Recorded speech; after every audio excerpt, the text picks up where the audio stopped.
ಪ್ರಿಯ ವೀಕ್ಷಕರೇ, ಎಲ್ರಿಗೂ ನಮಸ್ಕಾರ. ನಾನು ನಿಮ್ಮ ಪ್ರೀತಿಯ ಮಗಲ್ಮಕ್ಕಿ ಗಣೇಶ್, ಸ್ಥಾನಿಕ ಸಂಪಾದಕ ಅವಿನ್ ಟಿವಿ. ಇವತ್ತು ಒಂದು ವಿಶೇಷ ಕಾರ್ಯಕ್ರಮ, ಮಾಮೂಲಿ ಕತೆ, 14ನೇ ಕತೆ, ಗ್ರಾಮ ಪಂಚಾಯಿತಿ ಬೆಟ್ಟಗೆರೆ. ನಮ್ಮ ಜೊತೆ ಬೆಟ್ಟಗೆರೆ ಗ್ರಾಮ ಪಂಚಾಯಿತಿ ಅಧ್ಯಕ್ಷರು ಇದ್ದಾರೆ, ಅವ್ರನ್ನೂ ಪರಿಚಯ ಮಾಡ್ಕೊಳ್ಳೋಣ. ನಾವು ಉಳಿದ ವಿಚಾರ ಎಲ್ಲ ನಾವು ಕೇಳ್ತೀವಿ, ಏನು ಗ್ರಾಮ ಪಂಚಾಯಿತಿ ಕತೆ ಅಂತೇಳಿ ಅವ್ರು ಹೇಳ್ತಾರೆ. ನೀವೇನು ಮಾಡಬೇಕು ಅಂತಂದರೆ ಈ ಲೈವ್ನ ಲೈಕ್ ಮಾಡಿ, ಶೇರ್ ಮಾಡಿ, ಕಾಮೆಂಟ್ ಮಾಡಿ. ಯಾಕೆಂದ್ರೆ ನೀವು ನೋಡೋದ್ರ ಜೊತೆಗೆ ಬೇರೆಯವರು ನೋಡೋಂಥದ್ದು ಆಗಲಿ. ಯಾಕೆಂತಂದರೆ ಭಾಳ ಚಿಕ್ಕ ವಯಸ್ಸಿನಲ್ಲೇ, ಭಾಳ ವಯಸ್ಸೇನಾಗಿಲ್ಲ, ಆದರೂ ಕೂಡ ಗ್ರಾಮ ಪಂಚಾಯತಿಲಿ ಎಷ್ಟು ಸರಿ ಅಧ್ಯಕ್ಷರಾಗಿದ್ದಾರೆ. ಮೂಲತಃ ಕೃಷಿಕ, ಯಾವುದೇ ಸವಾಸ್ ಬೇಡ ಅಂಥೇಳಿ ಒಬ್ಬ ಉತ್ತಮ ಕಾಫಿ ಬೆಳೆಗಾರ, ದಾನಿನೂ ಕೂಡ ಹೌದು. ಮತ್ತು ಸಂಘ ಸಂಸ್ಥೆಗಳ ರಾಜಕೀಯ ವ್ಯಕ್ತಿಗಳ ಒಡನಾಟ ಇತ್ತೇ ಹೊರತು, ಆದರೆ ರಾಜಕೀಯಕ್ಕಾಗಿ ಎಂಟ್ರಿ ಆಗಿದ್ದು ಈಗ ಒಂದು 13 ವರ್ಷ ಆಯ್ತಷ್ಟೇ. 13 ವರ್ಷದ ನಂತರ ಒಳ್ಳೊಳ್ಳೆ ಪದವಿಗಳನ್ನೆಲ್ಲ ಅಲಂಕರಿಸಿದ್ದಾರೆ. ಹಾಗಾಗಿ ದಾನಿನೂ ಕೂಡ ಹೌದು, ಒಂದಷ್ಟು ದಾನ ಮಾಡೋದರಲ್ಲೂ ಕೂಡ ಹೆಸರನ್ನು ಪಡ್ಕೊಂಡಂಥವ್ರು. ಮತ್ತು ಒಬ್ಬ ಯೋಗ್ಯ ಮನುಷ್ಯ, ಒಂದು ಸರಳ ಯೋಗ್ಯ ಮನುಷ್ಯ. ತನ್ನ ಬಿಡುವಿನ ವೇಳೆಯಲ್ಲಿ ಒಂದಷ್ಟು ಸಂಘ ಸಂಸ್ಥೆಯಲ್ಲಿ ಎಲ್ಲ ಕೆಲಸ ಮಾಡ್ತಾರೆ. ಬಿಟ್ಟರೆ ಮೂಲತಃ ಕೃಷಿನವರು, ಯಾವುದೇ ಭ್ರಷ್ಟಾಚಾರದ ಆರೋಪ ಇಲ್ಲದೆ ಇರೋ ಒಬ್ಬ ಗ್ರಾಮ ಪಂಚಾಯಿತಿಯ ಅಧ್ಯಕ್ಷ. ಆ ನಂತರದಲ್ಲಿ ನೋಡಿ, ಈಗ ಅಂತಾರಾಷ್ಟ್ರೀಯ ಸಂಸ್ಥೆಗಳಾದ ರೋಟರಿ, ಲಯನ್ಸ್, ಜೆಸಿ 3 ಸಂಸ್ಥೆಗಳ ಪರಿಚಯ ಇದ್ದರೂ ಕೂಡ ಇವತ್ತು ರೋಟರಿ ಸಂಸ್ಥೆಯಲ್ಲಿ ಸೇವೆ ಮಾಡ್ತಾ ಇದ್ದಾರೆ. ಸುಮಾರು ವರ್ಷ ಆಯಿತು ರೋಟರಿ ಸಂಸ್ಥೆಯಲ್ಲಿದ್ದು. ರೋಟರಿ ಸಂಸ್ಥೆನೂ ಕೂಡ ಅದರಲ್ಲೂ ವಿಶೇಷವಾಗಿ ಮೂಡಿಗೆರೆನಲ್ಲಂತೂ ಭಾಳ ಅಚ್ಚುಕಟ್ಟಾಗಿ ಕೆಲಸವನ್ನು ಮಾಡ್ತಾ ಇದೆ. ಹಾಗಾಗಿ ರೋಟರಿ ಸಂಸ್ಥೆನಲ್ಲೂ ಇದ್ದಾರೆ. ಜೊತೆಗೆ ಗ್ರಾಮೀಣ ಪ್ರದೇಶದಲ್ಲಿ ಬಂದಂಥ ಸಣ್ಣ ಪುಟ್ಟ ಸಮಸ್ಯೆಗಳನ್ನು ಹಾಗೆ ಬಗೆಹರಿಸೋಕ್ಕೆ ಸಾಧ್ಯ ಆಗಲ್ಲ ಅಂಥೇಳಿ ಗ್ರಾಮ ಪಂಚಾಯತಿಗೆ ಹೋದರು, ಗ್ರಾಮ ಪಂಚಾಯತಿ ಸದಸ್ಯರಾದರು. ಈಗ ಕಳೆದ 3.5 ವರ್ಷದಿಂದ ಸದಸ್ಯರಾಗಿ ಕೆಲಸ ಮಾಡ್ತಾಯಿದ್ದಾರೆ. ಈಗ ಅಧ್ಯಕ್ಷರಾಗಿದ್ದಾರೆ. ಈಗ 4 ದಿವಸ ಆಯಿತು ಅಧ್ಯಕ್ಷರಾಗಿದ್ದಾರೆ. ಆದರೆ ಈ ಹಿಂದೆನೂ ಕೂಡ ಅಧ್ಯಕ್ಷರಾಗಿದ್ದರು, ಅದರ ಅನುಭವ ಅವರಿಗಿದೆ. ಹಾಗಾಗಿ ನೋಡೋಣ, ಅವ್ರನ್ನೇ ಮಾತಾಡಿಸ್ತಾ ಹೋಗೋಣ, ಏನೇನು ಹೇಳ್ತಾರೆ ಏನು ಅಂಥೇಳಿ ನೋಡೋಣ. ನಮಸ್ಕಾರ ಸರ್. ನಮಸ್ಕಾರ ಸರ್. ನಮ್ಮ ಪೂರ್ಣ ಹೆಸರು? BK ದಿನೇಶ್. BK ಅಂದರೆ ಬೆಟ್ಟಗೆರೆ ಕೃಷ್ಣೇಗೌಡರ ಮಗ ದಿನೇಶ್. ತಾಯಿ ಹೆಸರು? SK ಸೀತಮ್ಮ. ನಿಮ್ಮ ತಂದೆ ತಾಯಿಗೆ ನೀವು ಎಷ್ಟು ಜನ ಮಕ್ಕಳು? ತಂದೆ ತಾಯಿಗೆ ನಾವು 4 ಒಟ್ಟಿಗೆ 5 ಜನ ಮಕ್ಕಳು, 2 ಜನ ಅಕ್ಕಂದಿರು, ನಾನು ಒಬ್ಬ ಮಗ, 2 ತಂಗಿಯಂದಿರು. 5 ಜನ ಒಟ್ಟಿಗೆ. ಎಲ್ಲರದ್ದು ಮದುವೆ ಆಗಿದೆ? ಮದುವೆ ಆಗಿದೆ. ನಿಮ್ಮದು ಮದುವೆ ಆಗಿದೆಯಾ? ಮದುವೆ ಆಗಿದೆ. ಹೌದಾ? ಏನು ಹೆಂಡತಿ ಹೆಸರು? ಸುಲೇಖಾ ಅಂತೇಳಿ. ಮಕ್ಕಳು 2 ಏನು ಮಾಡ್ತಾರೆ? ಜ್ಯೇಷ್ಠ ಅಂತ ದೊಡ್ಡ ಮಗ, ಅವನು ಈ ನೆಕ್ಸ್ಟ್ಗೆ 3rd ಸೆಮಿಗೆ 3rd ಇಯರ್ ಇಂಜಿನಿಯರಿಂಗ್ ಮಾಡ್ತಾ ಇದ್ದಾನೆ. ಸಣ್ಣವನು 8th ಸ್ಟ್ಯಾಂಡರ್ಡ್ ಮಂಗಳೂರಲ್ಲಿ ಸ್ಕೂಲಿಗೆ ಹೋಗ್ತಾ ಇದ್ದಾನೆ. ಸುಮ್ಮನೆ ಕುತೂಹಲ ಕೇಳ್ತೀನಿ, love marriage arrange marriage? Okay sir. ಈಗ ಕೃಷಿನ ಅವಲಂಬಿಸಿದ್ರಿ, ತಂದೆ ಒಂದಷ್ಟು ಕೃಷಿ ಜಮೀನನ್ನ ಮಾಡಿದ್ರು, ಅದನ್ನು ನೀವು ಪೂರ್ಣ ಪ್ರಮಾಣದಲ್ಲಿ ಇಂಪ್ರೂವ್ ಮಾಡಿದ್ರಿ, ಒಳ್ಳೆ ಕಾಫಿ ಬೆಳೆಗಾರರು ಕೂಡ ಆಗಿದ್ದೀರಿ. ಅದ್ರ ಜೊತೆಗೆ ಒಂದಷ್ಟು ದಾನ ಧರ್ಮ ಈ ಥರದ್ದೆಲ್ಲ ನಡೀತಾ ಇದೆ. ಆದರೆ ಕೃಷಿ ಜೀವನವನ್ನು ಬಿಟ್ಟು ರಾಜಕಾರಣಕ್ಕೆ ಬರಬೇಕು ಅಂಥೇಳಿ ರಾಷ್ಟ್ರ ಮಟ್ಟದ ಅಥವಾ ರಾಜ್ಯ ಮಟ್ಟದ ಅಥವಾ ಜಿಲ್ಲಾ ಮಟ್ಟದ ತಾಲೂಕು ಮಟ್ಟದ ಯಾರು ಸರ್ ನಿಮ್ಗೆ ರಾಜಕೀಯ ಗುರುಗಳು? ರಾಜಕೀಯ ಗುರುಗಳಂದ್ರೆ ರಾಷ್ಟ್ರ ಮಟ್ಟದಲ್ಲಿ ನಮ್ಮ ಹಿರಿಯರ ಅಟಲ್ ಬಿಹಾರಿ ವಾಜಪೇಯಿ ಅಂತ ಇದ್ರು. ನಮ್ಮ ಅವರ ಒಂದು ಪೂರ್ತ ಒಂದು ಅವರ ಜೀವನ ಹಿಸ್ಟ್ರಿ ಒಂದು ನೋಡಿ ತಾಯ್ಕೊಂಡು ನಾವು ರಾಜಕೀಯಕ್ಕೆ ಬರ್ಬೇಕಂತ. ಆಮೇಲೆ ಜಿಲ್ಲಾ ನಾಯಕರು ಸಪೋರ್ಟ್ ಮಾಡಿದ್ರು, ತಾಲೂಕು ನಾಯಕರು ಸಪೋರ್ಟ್ ಮಾಡಿದ್ರು, ಹಾಗೂ ಸ್ಥಳೀಯ ಮಟ್ಟದಲ್ಲೂ ಕೂಡ ನೀವು ರಾಜಕೀಯಕ್ಕೆ ಬರ್ಬೇಕಂತ ಹೇಳಿ ನಂಗೆ ಸಪೋರ್ಟ್ ಮಾಡಿದ್ರು. ಹಾಗಾಗಿ ನಾನು ಸಪೋರ್ಟ್ ಮಾಡಕ್ಕೆ ಬಂದೆ. ಈಗ ಮುಂಚೆ ಏನಾಗ್ತಿತ್ತು ಅಂದರೆ ಒಂದು 5 ಗಂಟೆ ಮೇಲೆ ನಿಮ್ಮ ಅಗತ್ಯ ಫೋನ್ಗಳು ಮಾತ್ರ ಬರೋದು, ನಿಮ್ಮ ಕ್ಲಬ್ಬಿಂದನೋ ಸ್ನೇಹಿತರು ಈ ಥರ. ಈಗ ಹಂಗಲ್ಲ, ಈಗ ರಾತ್ರಿ 8 ಗಂಟೆ ಮೇಲೆ ಜಾಸ್ತಿ ಫೋನ್ ಬರ್ತವೆ. ಎಲ್ಲದಕ್ಕೂ ಉತ್ತರ ಕೊಡಬೇಕಾಗತ್ತೆ, ಪ್ರವೇಶ ಇರಲ್ಲ ಮನೇಲಿ. ತಾಯಿ ಆಮೇಲೆ ಮನೆಯವರು ಇದ್ದಾರೆ, ಒಂಥರ ಹಿಂಸೆ ಆಗುತ್ತೆ. ಈ ರಾಜಕಾರಣ ಬ್ಯಾಡ್ದಿತ್ತು ಅನ್ಸಲ್ವ ಸರ್?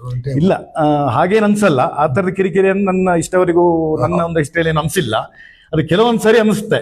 ಅಂದ್ರೆ ಅವ್ರೇನೋ ಮಾಹಿತಿ ಕೇಳ್ತಾರೆ, ಮಾಹಿತಿ ಕೇಳಿದಾಗ ನಾವು ಉತ್ತರ ಕೊಡೋದ್ರ ಮೊದಲೇ ಅವರು ಅರ್ಜೆಂಟ್ ಇರ್ತಾರೆ, ಸ್ಪೀಡ್ ಇರ್ತಾರೆ. ಆಗ ನಾವು ಹೇಳಿದ ಮಾತು ಕೇಳ್ತಾ ಇದ್ದಾಗ ನಾವು ಮಾತಾಡೋದು ಕೇಳೋಷ್ಟು ತಾಳ್ಮೆ ಅವ್ರಿಗಿರಲ್ಲ, ಅದು ಸಮಸ್ಯೆ. ಈಗ ಈ ಹಿಂದೆ ಈ ಟರ್ಮ್ ಅಲ್ದೇನೆ 3.5 ವರ್ಷ. ಈ ಹಿಂದೆನೂ ಇದ್ದೀರಾ ಗ್ರಾಮ ಪಂಚಾಯತ್? ಹಿಂದೆ ಗ್ರಾಮ ಪಂಚಾಯತ್ ಇದ್ದೆ 2015ರಲ್ಲಿ. ಅದಕ್ಕಿಂತ ಮೊದಲು ನಾನು APMC ಸದಸ್ಯರಾಗಿದ್ದೆ, ಮೂಡಿಗೆರೆ ತಾಲೂಕು APMC ಸದಸ್ಯರಾಗಿದ್ದೆ 2011ರಲ್ಲಿ. 11ರಿಂದ 15ವರೆಗೂ ಇದ್ದೆ. 2015ರಲ್ಲಿ ನಾನು APMC ತಾಲೂಕು ಅಧ್ಯಕ್ಷ ಕೂಡ ಆಗಿದ್ದೆ. ಹೌದಾ? APMC ಬರ್ಬೇಕು ಅಂತ ಹೆಂಗ್ ಅನಿಸ್ತು? ಇಲ್ಲ, ಒಂದು ನಾವು ಈ ರಾಜಕೀಯಕ್ಕೆ ಬರ್ಬೇಕಂತ ಏನೋ ಒಂದು ಕೆಲವರೆಲ್ಲ ನಮ್ಮ ಸ್ಥಳೀಯ ನಾಯಕರೆಲ್ಲ ಹೇಳ್ತಾ ಇದ್ದಾಗ ಒಂದು ಆಸೆ ಇತ್ತು. ಹೇಗೆ ಹೋಗ್ಬೇಕಂತ ನಂಗೆ ಗೊತ್ತಿರಲಿಲ್ಲ.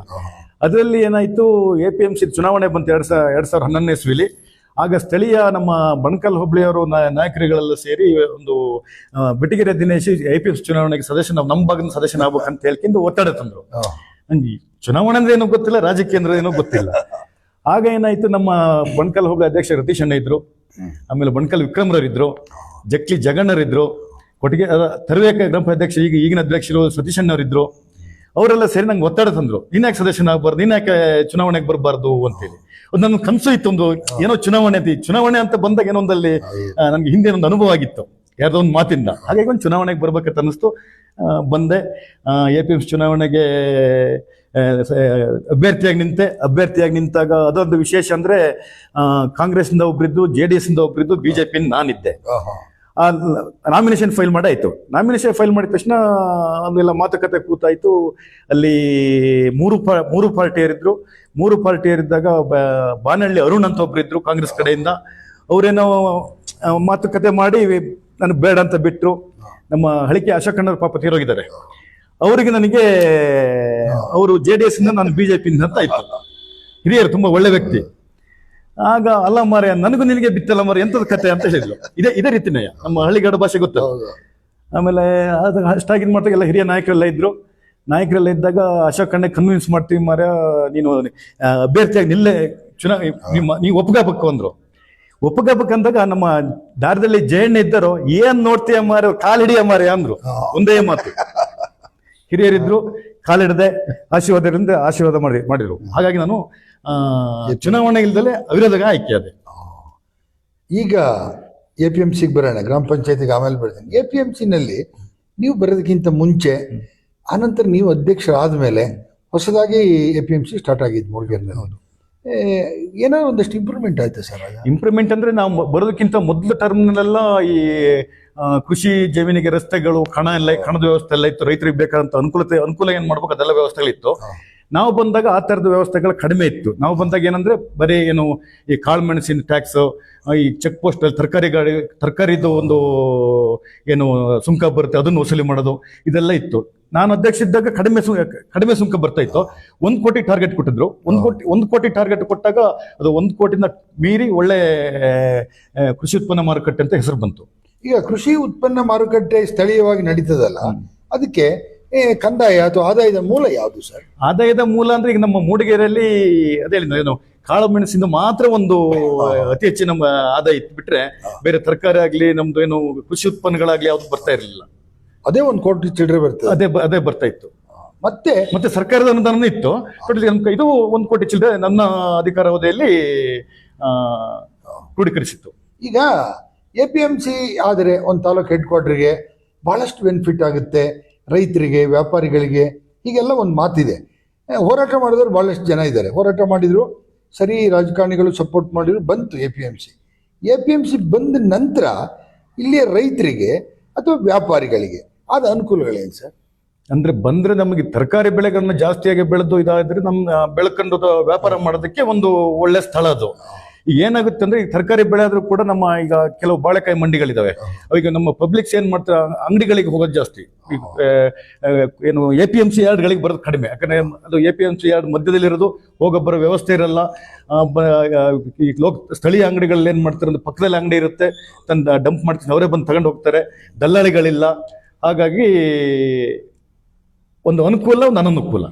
ಈಗ ಒಟ್ಟಾರೆಯಾಗಿ ಹೇಳ್ಬೇಕಂದ್ರೆ APMC ಮೂಡಿಗೆರೆಗೆ ಬಂದ ಮೇಲೆ, ಒಂದು ತಾಲೂಕಿಗೆ ಬಂದ ಮೇಲೆ ರೈತರಿಗೆ ಮತ್ತು ವ್ಯಾಪಾರಿಗಳಿಗೆ ಒಂದಷ್ಟು ಅನುಕೂಲ ಆಗಿದೆ. ಹೌದು, ಅನುಕೂಲ ಆಗಿದೆ. ಈಗ ಅದರ ನಂತರ ಈಗ ನೀವಾಗಲೇ BJPಯಲ್ಲಿ ಇದ್ದೀನಿ ಅಂತ ಹೇಳಿದ್ರಿ. ಓಕೆ, ಅನೇಕ ಚುನಾವಣೆಗಳನ್ನ ಎದುರಿಸಿರಿ, ನಿಮಗೆ ಇನ್ನೇನು ಗೊತ್ತಿರುತ್ತೆ. ಆ ನಂತರ ಗ್ರಾಮ ಪಂಚಾಯತಿಗೆ ಎಂಟ್ರಿ ಆಗಬೇಕು ಅಂತೇಳಿ, ಆ ಗ್ರಾಮ ಪಂಚಾಯತಿಯಿಂದ ನಿಮ್ಗೇನಾದ್ರು ಅನಾನುಕೂಲ ಆಯಿತೋ, ಅಥವಾ ಗ್ರಾಮ ಪಂಚಾಯತಿಯವರು ಸರಿಯಾಗಿ ಕೆಲಸ ಮಾಡಲ್ಲ, ಈಗ ನಾನು ಹೋದರೆ ನನಗೂ ಬೆಂಬಲಿಸ್ತಾ ಇದೆ, ನಾನು ಹೋದರೆ ಒಂದಲ್ಲ ಒಂದು ಈ ಥರದ ಬದಲಾವಣೆ ಮಾಡಬೇಕು ಅಂತ ಅನಿಸ್ತಾ ಸರ್? ಹೌದು, ಅನ್ಸಿತ್ತು ಅನ್ಸಿತ್ತು. ಅನ್ಸಿತ್ತು ಅನ್ಸಿತ್ತು ಮತ್ತೆ ನಾನು ಬಂದ ಮೇಲೆ ಅದು ನಂಗೂ ಖುಷಿ ಆಯ್ತು. ಈಗ ಎಷ್ಟು ವರ್ಷದಿಂದ ಇದ್ದೀರಿ ಗ್ರಾಮ ಪಂಚಾಯತಿ? ನಾನೀಗ 8 ವರ್ಷದ ಗ್ರಾಮ ಪಂಚಾಯತ್ ಒಳಗಿದ್ದೀನಿ. 5 ವರ್ಷ ಮೊದಲ ಟರ್ಮ್ ಅಲ್ಲಿ ಇದ್ದೆ, 2015ರಿಂದ 20ವರೆಗಿದ್ದೆ. ಈಗ 20ರಿಂದ ಈಗ ಆಗ್ಲೇ ಈಗ 3 ವರ್ಷ ಮುಗೀತು. ಈಗ ಗ್ರಾಮ ಪಂಚಾಯತಿನಲ್ಲಿ ಕೆಲಸ ಮಾಡಿದರೆ ಪ್ರಾಮಾಣಿಕವಾಗಿ ಅವರಿಗೆ ರಾಜಕಾರಣದಲ್ಲಿ ಭವಿಷ್ಯ ಇದೆ ಅಂತ ಒಂದ್ ಕಡೆ ಹೇಳ್ತಾರೆ. ಹಾಗಾಗಿ ಸ್ವಲ್ಪ ಪ್ರಾಮಾಣಿಕತೆಗೆ ಒತ್ತು ಕೊಟ್ಟು ನೀವು ಕೆಲಸ ಮಾಡಿದಿರಿ ಅಂತ ಸಾರ್ವಜನಿಕ ವಲಯದಲ್ಲಿ ಒಂದು ಮಾತು ಬರುತ್ತೆ. ಮತ್ತೆ ಇರೋದ್ರಲ್ಲೂ ನೀವು ಒಂದಷ್ಟು ಶಿಸ್ತು ಯಾಕೆ ಬೆಳೆಸ್ಕೊಂತೀರಿ, ಒಂದು ನಿಮ್ಮಲ್ಲೂ ಇರ್ಬೋದು. ಮತ್ತೆ ರೋಟರಿ ಅಂತ ಒಂದು ಅಂತಾರಾಷ್ಟ್ರೀಯ ಸಂಸ್ಥೆಗೆ ಸೇರಿದ ಮೇಲೆ ಒಂದು ಸಮಯ ಪ್ರಜ್ಞೆ, ಒಂದು ಶಿಸ್ತು, ಒಂದು ಮಾತಿನ ಶೈಲಿ ಎಲ್ಲದೂ ಕೂಡ ಕಲಿತೀರಿ. ಓಕೆ, ಈಗ 8.5 ವರ್ಷ ನೀವು ಗ್ರಾಮ ಪಂಚಾಯತಿನಲ್ಲಿದ್ದೀರಿ. ಮೊದಲು ಬಂದಿರಲ್ಲ, ಫಸ್ಟ್ 5 ವರ್ಷ ಗ್ರಾಮ ಪಂಚಾಯತಿಗೆ ಬಂದಿರಲ್ಲ, ಆಗ ನೀವು ಕಂಡ ಕನಸೆಲ್ಲ ನನಸಾಯ್ತಾ? ಸಾಧಾರಣವಾಗಿ ನನಸಾಯ್ತು. ನಾನು ಮೊದಲಿಂದ ಹೇಳ್ತೀನಿ, ಗ್ರಾಮ ಪಂಚಾಯತ್ ಅಧ್ಯಕ್ಷರಾದ ನಂತರ ಆ ಸಮಯದಲ್ಲಿ 2015 ಸಮಯದಲ್ಲಿ ನಮಗೆ ಅಭಿವೃದ್ಧಿ ಪೂರ್ವಕ ಅನುದಾನಗಳು ಬಂದು, ಏನು ನಮ್ಮ ಬೆಟಗೇರಿನಲ್ಲಿ ಕುಡಿಯೋ ನೀರಿನ ವ್ಯವಸ್ಥೆ ಇರಲಿಲ್ಲ. ಅದಕ್ಕೆ ಸುಮಾರು 40 ಲಕ್ಷ ರೂಪಾಯಿಗಳ ಅನುದಾನವನ್ನು ಹಿಂದಿನ 15 ಹಿಂದಿನ ಶಾಸಕರಂತ MP ಕುಮಾರಸ್ವಾಮಿ ಅವರು ಕೊಟ್ಟಿದ್ರು. ಅದನ್ನ ಕೋಗಿಲೆ ಗುಡ್ಡದಿಂದ 4.5 ಕಿಲೋಮೀಟರ್ ದೂರ ಬೆಟಗೇರಿ ತಗೊಂಡು ಬಂದು ಅದೊಂದು ವ್ಯವಸ್ಥಿತವಾದ ಈಗಲೂ ನೀರು ಬರ್ತಾ ಇದೆ. ಆ ನಂತರ ನಮ್ಮೂರಿನವರೇ ಮಾಜಿ ಮಂತ್ರಿಗಳು BB ನಿಂಗಯ್ಯನವರು MLA ಆದರು, ಶಾಸಕರಾದಾಗ 75 ಲಕ್ಷ ರೂಪಾಯಿಗಳ ಅನುದಾನವನ್ನು ಗ್ರಾಮ ವಿಕಾಸ ಅಂತ ಯೋಜನೆ ಅಡಿ ನಮಗೆ ಕೊಟ್ಟರು. ಅದು ನಮ್ಮೂರಿನಲ್ಲಿ ತುಂಬಾ ಅನುಕೂಲ ಆಯ್ತು. ಕೆಲವು ಜಮೀನುಗಳಿಗೆ ಹೋಗೋ ರಸ್ತೆ, ಕೆಲವು SC/ST ಮನೆಗಳಿಗೆ ಹೋಗೋ ರಸ್ತೆ, ಅಂದ್ರೆ ಆ 75 ಲಕ್ಷನು ರಸ್ತೆಗೆ ಕೊಟ್ಟಿದ್ರು. ರಸ್ತೆಗಲ್ಲ, ಅಲ್ಲಿ ಗರಡಿ ಮನೆ ಅಂತ ಒಂದು ಬಂತು, ಸ್ತ್ರೀ ಶಕ್ತಿ ಭವನ ಬಂತು, ಸಮುದಾಯ ಭವನಕ್ಕೆ ಅಡಿಗೆ ಮನೆ ಬಂತು, ಬೀದಿ ದೀಪಗಳು ಬಂದು. ಗರಡಿ ಮನೆ ಅಂದ್ರೆ ಏನ್ ಸರ್? ಗರಡಿ ಮನೆ ಅಂದ್ರೆ ಈಗ ನಾವಲ್ಲಿ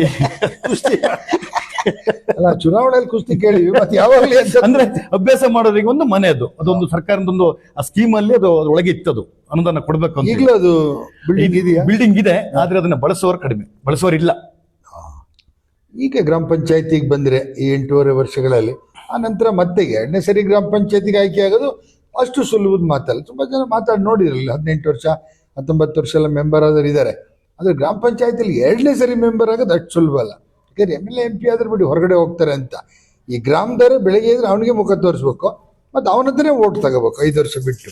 ಹಾಗಾಗಿ ಅದೊಂದು ಒಂದಷ್ಟು ಸಾಹಸದ ಕೆಲಸ. ಪ್ರಾಮಾಣಿಕತನ ಇದ್ದವರಿಗೆ ಅದು ಏನು ಅಂತ ಹೊರೆ ಅಂತ ಅನಿಸಲ್ಲ.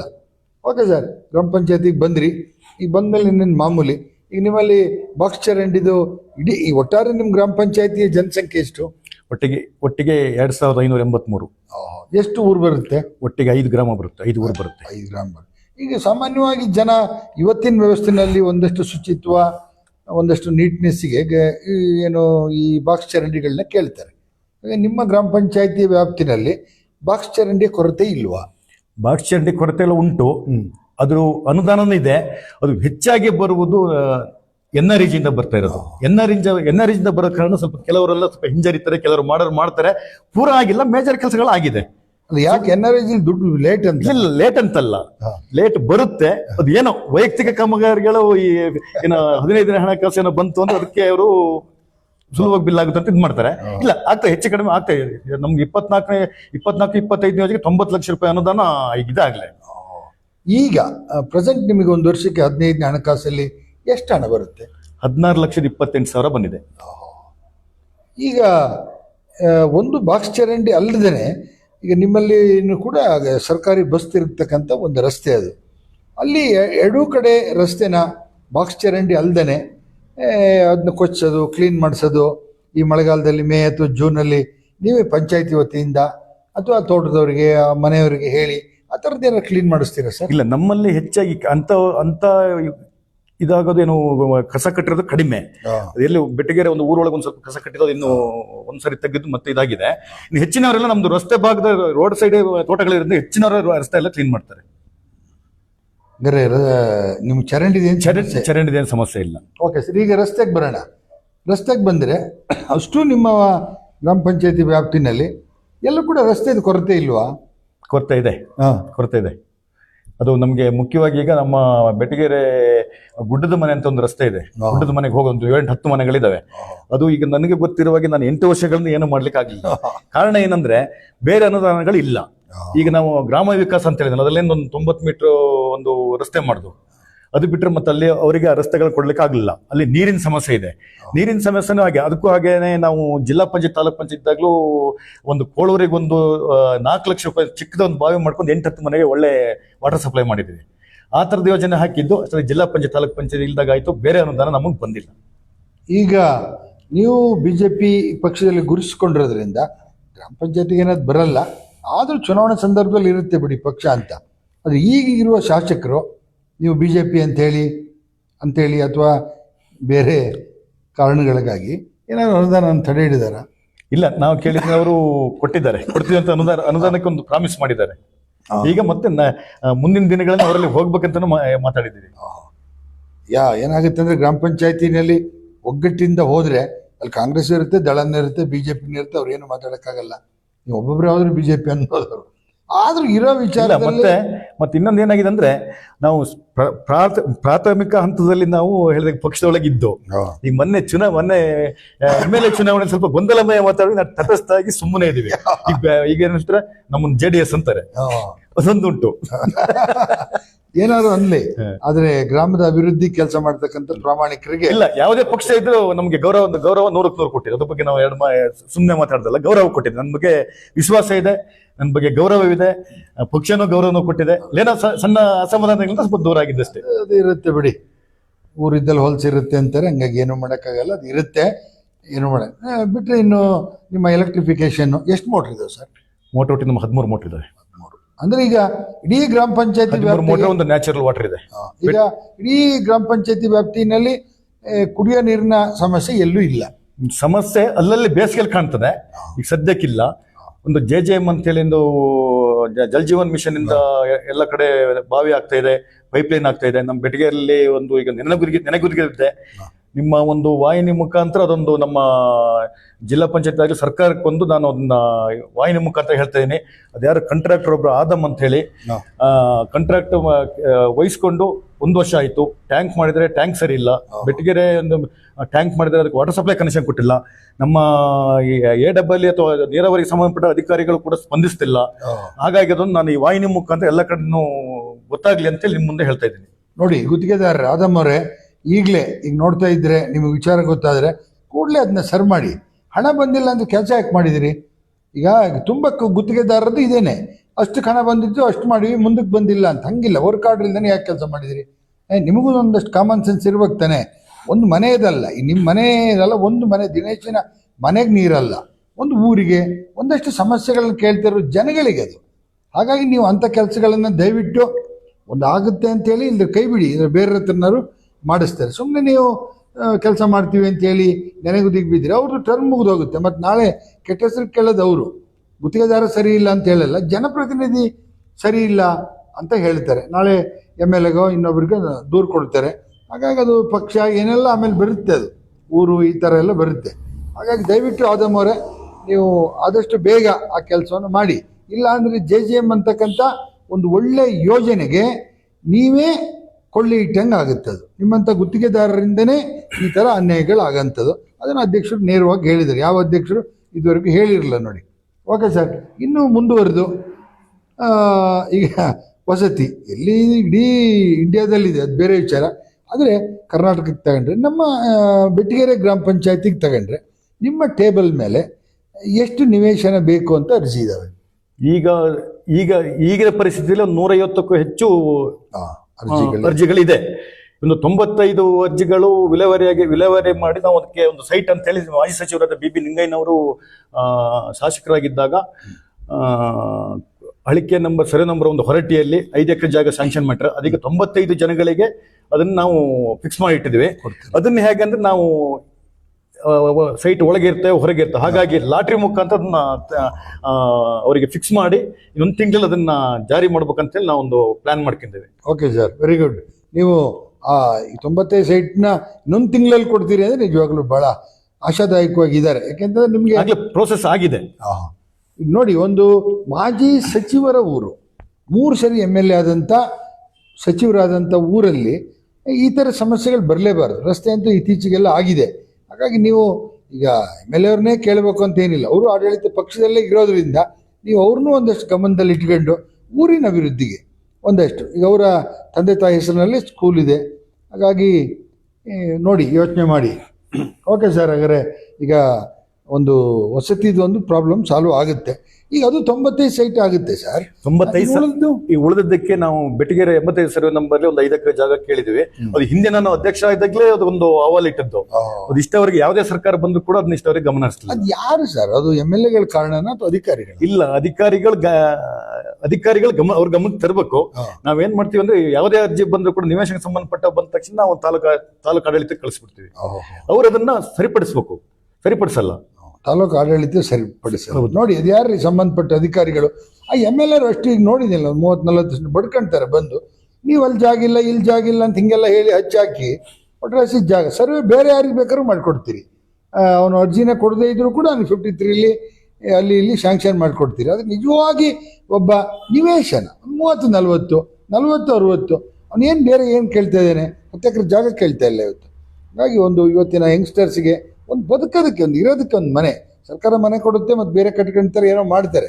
ಒಂದಷ್ಟು ಅಧಿಕಾರಿಗಳೇ ನೀವು ಒಂದಷ್ಟು ಗಮನ ಇರಬೇಕು. ಇಲ್ಲಾಂದ್ರೆ ನೀವು ಗ್ರಾಮ ಪಂಚಾಯತಿ ಅಧ್ಯಕ್ಷರನ್ನ, ಜನಪ್ರತಿನಿಧಿಗಳನ್ನ, PDO ಇವ್ರನ್ನ ಬಯಸೋದಕ್ಕೆ ಕೆಲಸನೇ ನೀವು ಮಾಡ್ತೀರಿ. Okay sir. ಹಾಗೆಯೇ ಈಗ ನಿಮ್ಮ ಗ್ರಾಮ ಪಂಚಾಯತಿ ಅಂದ ತಕ್ಷಣ ಸುಮಾರು 4-5 ಜನ ನೌಕರರು ಇರ್ತಾರೆ. ವಾಟರ್ ಮ್ಯಾನ್ ಎಷ್ಟು ಜನ ಇದ್ದಾರೆ ಪರ್ಮನೆಂಟು? ಪರ್ಮನೆಂಟ್ ಯಾರು ಇಲ್ಲ. ಈಗ PDO ಆಗಲಿ, ಕಾರ್ಯದರ್ಶಿ ಆಗಲಿ, ಅಥವಾ ಬೇರೆಯವ್ರು ಯಾರಾದರೂ ಹುನ್ನಾರ ಮಾಡೋಂಥದ್ದು, ಎತ್ತಿ ಕಟ್ಟೋದು, ಒಬ್ಬರ ಬಗ್ಗೆ ಒಬ್ರು, ಆ ಥರ ಏನಾದ್ರು ಇದೆಯಾ? ಇಲ್ಲ, ಇದು ನಾನು 8 ವರ್ಷ ನೋಡ್ತಾ ಇದ್ದೀನಿ. ನಮ್ಮ ಗ್ರಾಮ ಪಂಚಾಯತ್ ಆ ಥರ ವ್ಯವಸ್ಥೆನೇ ಇಲ್ಲ. ಎಷ್ಟು ಜನ ಮೆಂಬರ್ ಇದ್ದೀರಿ? ಒಟ್ಟಿಗೆ 7 ಜನ. 7 ಜನ.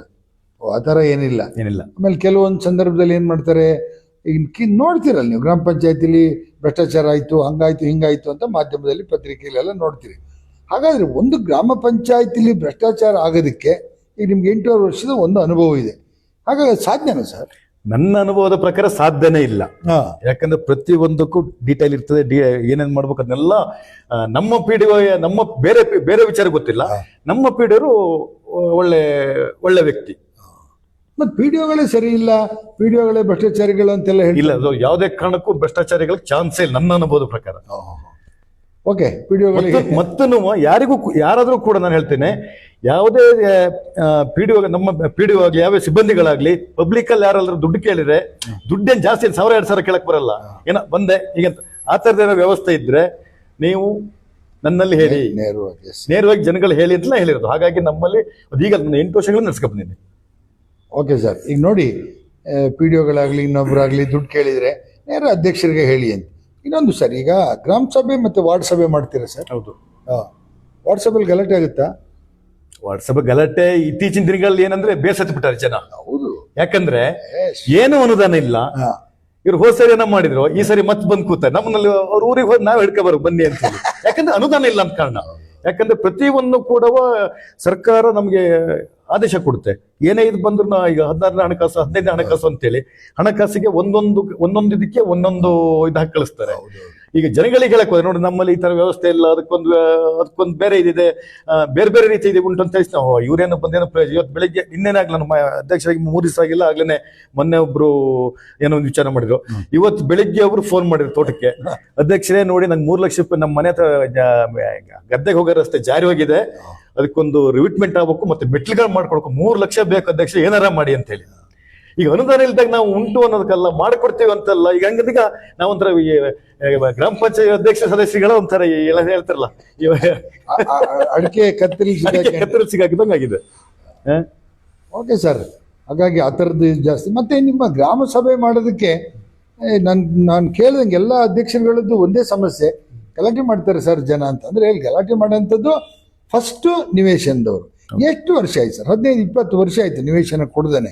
ಅವರು ಅರ್ಜಿ ಹಾಕೋದು ಮುಂದಿನ ವರ್ಷ, ಈ ವರ್ಷ ಕೇಳಿ ಕೇಳಿ ಕೇಳಿ ಬೇಜಾರಾಗಿ ಅಧ್ಯಕ್ಷರನ್ನ ಮತ್ತು ಜನಪ್ರತಿನಿಧಿಗಳನ್ನ PDO ಸೆಕ್ರೆಟರಿ ಎಲ್ಲ ಹೋಲ್ಸೇಲ್ ಬೈಯೋದಕ್ಕಿರೋ ಅವಕಾಶನೇ ಗ್ರಾಮ ಸಭೆ. ಆಗ ಗ್ರಾಮ ಪಂಚಾಯತಿ ಗ್ರಾಮ ಸಭೆಯಲ್ಲಿ ವಾರ್ಡ್ ಸಭೆಯಲ್ಲಿ ಬೈತಾರೆ. ಹಾಗಾಗಿ ಅವರು ಬೇಜಾರಾಗಿ ಹೋಗಿದೆ, ಸಿಗುತ್ತೆ ಇಲ್ಲ ಅಂತ. ನೀವೊಂದು ಒಳ್ಳೆ ಭರವಸೆ ಕೊಟ್ರಿ, 95 ಸೈಟ್ ಕೊಡ್ತೀವಿ, ಇನ್ನೊಂದು 5 ಎಕರೆ ಮಾಡ್ತೀವಿ, ಇನ್ನೂ 1.5 ವರ್ಷ ಇವ್ರ ಪೀರಿಯಡ್ನಲ್ಲಿ. ಅಲ್ಲಿಗೆ ದಿನೇಶ್ ಅವರು ಅಧ್ಯಕ್ಷರಾಗಿದ್ದ ಸಂದರ್ಭದಲ್ಲಿ ನಿವೇಶನ ನಮಗೆ ಸಿಕ್ತು 105 ಜನಿಗೆ ಅನ್ನೋ ಒಂದು ಹೆಸರು ಬೇಕು. ಹೆಸರು ಅಂತಲ್ಲ, ನೀವು ಮಾಡಿರ್ತೀರಿ ಪ್ರಾಮಾಣಿಕತೆ. ಟೋಟಲಿ ಅಧ್ಯಕ್ಷರು ಅನ್ನೋದಕ್ಕಿಂತ ನಮ್ಮ ಏನು 5 ವರ್ಷಗಳ ಬಾಡಿ ಇರುತ್ತೆ ಎಲ್ಲರಿಗೂ ಹೆಸರು ಬರ್ಬೇಕು. ಯಾಕೆಂದ್ರೆ ಮುಂದೆನೂ ಕೂಡ ಜನ ನಿಮ್ಮನ್ನ ಗೆಲ್ಲಿಸ್ಬೇಕು, ಒಳ್ಳೆ ಕೆಲಸ ಮಾಡ್ತಾರೆ ಅನ್ನೋ ಆಶಾಭಾವನೆ ಹೊಂದಿರ್ತಾರೆ. ಈ ಥರ ಸರ್ಕಾರದ ಈ ಥರದ ಯೋಜನೆಗಳು. ಮತ್ತು ಇನ್ನೊಂದು ಸಾರಿ ಇತ್ತೀಚೆಗೆ ನೋಡಿ, ಮನೆ ಬಿದ್ದು ಹೋದರೆ, ಈಗ ಸಡನ್ನಾಗಿ ಮನೆ ಗಾಳಿ ಬಂತಲ್ಲ, ಮಳೆ ಆ ಥರ ಸಡನ್ನಾಗಿ ಮನೆ ಬಿದ್ದು ಹೋದರೆ ಅವ್ರಿಗೇನೋ ಟಾರ್ಪಲ್ ಕೊಡೋದು, ಒಂದು ತಿಂಗಳಿಗೆ ಆಗಷ್ಟು ಫುಡ್ ಕೊಡೋದು, ಅವ್ರನ್ನೆಲ್ಲರೂ ಸಮುದಾಯ ಭವನದಲ್ಲಿ ಇರಿಸೋದು, ಈ ಥರದ್ದು ಇದೆಯಾ ಸರ್? ಅಂದರೆ ನನಗೆ 8 ವರ್ಷಗಳಿಂದ ನೋಡ್ತೇವೆ. 2019 ಕೂಡ ಬಿರುಗಾಳಿ ಬಂದು ಮನೆಗಳೆಲ್ಲ ಕೆಲವು ಇದಾಯಿತು, ಏನು ಜರಿಗೆ ಹೋದು. ಆದರೆ ಅಂತ ಒಂದು ಇದು ನಮ್ಮ ಪಂಚಾಯತಿ ವ್ಯವಸ್ಥೆ ಒಳಗೆ ಗಮನಕ್ಕೆ ಬಂದಿಲ್ಲ. ಬಂದಾಗ ನಾವು ಅದಕ್ಕೆ ನಮ್ಮ ಒಂದು ಸ್ಪಂದಿಸ್ತೀವಿ. ಈಗ ಅನಾಥ ಹೆಣ ಯಾರು ಇದ್ರೆ, ಯಾರು ಗತಿ ಇಲ್ಲ ಅಂದ್ರೆ ಪಂಚಾಯತಿಯಿಂದನೇ ಅದಕ್ಕೆ ಅಂತ ವಿಚಾರ ಬಂದಿಲ್ಲ. ಬಂದಾಗ ನಾವು ಸ್ಪಂದಿಸ್ತೇವೆ. ಇನ್ನು 15 ಫೈನಾನ್ಸ್ ಎಲ್ಲ ಬರುತ್ತಲ್ಲ, 25% SC/ST ಗೆ ಮೀಸಲು ಅಂತೇಳಿ, ಅವ್ರು ಹೈಯರ್ ಎಜುಕೇಶನ್ ದುಡ್ಡು ಕೊಡ್ತೀರಾ ಸರ್? ಅವ್ರಿಗೆ ಕೊಡ್ತೀವಿ. ಬೇರೆ ಜನಾಂಗಕ್ಕೆ, ಧರ್ಮದವ್ರಿಗೆ, ಬೇರೆ ಧರ್ಮದವರಿಗೆ BPL ಕಾರ್ಡ್ ಹೊಂದಿ SC/ST ಸರ್ಟಿಫಿಕೇಟ್ ಇದ್ರೆ ಅವ್ರಿಗೆ ನಾವು 100% ಕೊಡ್ತೀವಿ. ಈಗ ಗ್ರಾಮ ಪಂಚಾಯತಿಯಿಂದ, ಈಗ ಗ್ರಾಮ ಪಂಚಾಯತಿ ಇರೋದು ರೈತರ ಒಳಗಡೆನೆ, ಹೆಚ್ಚಾಗಿ ಕಾರ್ಮಿಕ ಮತ್ತು ರೈತ. ಪಟ್ಟಣದಂಗೆ ಅಲ್ಲ ಇದು. ಹಾಗಾಗಿ ಈ ಗ್ರಾಮ ಪಂಚಾಯತಿಯಿಂದ ರೈತರಿಗೆ ಏನು ಬೆನಿಫಿಟ್ ಇದೆ ಸರ್? ರೈತರಿಗೆ ಬೆನಿಫಿಟ್ ಅಂದರೆ ನಾವು NRG-ನಲ್ಲಿ ಅಡಿಕೆ ಗಿಡ ಕೊಡ್ತೇವೆ, ಆಮೇಲೆ ಬಸಿಗಾಲುವೆ ಮಾಡ್ತೇವೆ, ತೋಟಗಳಿಗೆ ತೊಟ್ಲು ಗುಂಡಿಯನ್ನು ಮಾಡಿಸ್ತೇವೆ. ಹಿಂದೆ ಸಿಲ್ವರ್ ಗಿಡಗಳನ್ನು ನೆರಳಿಗೋಸ್ಕರ ಕೂಡ ಆಯ್ತು. ಆ ಸಿಲ್ವರ್ ಗಿಡದ ಬೇಡ ಅಂತ ಹೇಳೋದು ಕ್ಯಾನ್ಸಲ್ ಆಗಿದೆ, ಅದು ಕೊಡ್ತಲೇ ಇಲ್ಲ, ಅದು ಬೇರೆ ಯಾವುದೂ ಇಲ್ಲ. ಆ ನಂತರ ಬಾಕ್ಸ್ ಚರಂಡಿ, ತೊಟ್ಟಿಲು ಗುಂಡಿಗಳು, ಕೆರೆಗಳು, ಕುಡಿಯುವ ನೀರಿನ ಬಾವಿಗಳು, ಇನ್ನು ಹಲವಾರು ಇದನ್ನು ನಾವು ಅವರಿಗೆ ಜನರಿಗೆ ನೋಡಿ ಕೊಡ್ತಾ ಇದ್ದೀವಿ. ಆ ಥರದ ಯೋಜನೆಗಳಿದ್ದಾವೆ ರೈತರುಗಳಿಗೆ. ಅಂದ್ರೆ ರೈತರು ಸಂಪರ್ಕ ಮಾಡಬೇಕು. ರೈತ ಸಂಪರ್ಕ ಪ್ರತಿ ವರ್ಷ ಇರುತ್ತೆ. ಅದು ಹಾರ್ಟಿಕಲ್ಚರ್ ಇಲಾಖೆಯಿಂದಲೇ ಹಣ ಬಿಡುಗಡೆ ಆಗೋದು. ಅಂದ್ರೆ ನಾವು ಆಕ್ಷನ್ ಪ್ಲಾನ್ ಮಾಡ್ಕೊಡ್ಬೇಕು. ನೀವು ಪಟ್ಟಿಯಲ್ಲಿ ಕೊಡ್ಬೇಕು ನಾವು. ಇನ್ನೊಂದು ನೋಡಿ, ಆಕ್ಷನ್ ಪ್ಲಾನ್ ಅಂದಾಗ ಗೊತ್ತಾಯ್ತು, ಈ ರಾಜ್ಯದಲ್ಲಿ ಎಲ್ಲ ಇಲಾಖೆಗಳಲ್ಲಿ ಆಕ್ಷನ್ ಪ್ಲಾನ್ ಮಾಡಿ ಕಳಿಸಿದ್ದಕ್ಕೆ ಸರ್ಕಾರ ದುಡ್ಡು ಕೊಡುತ್ತೆ.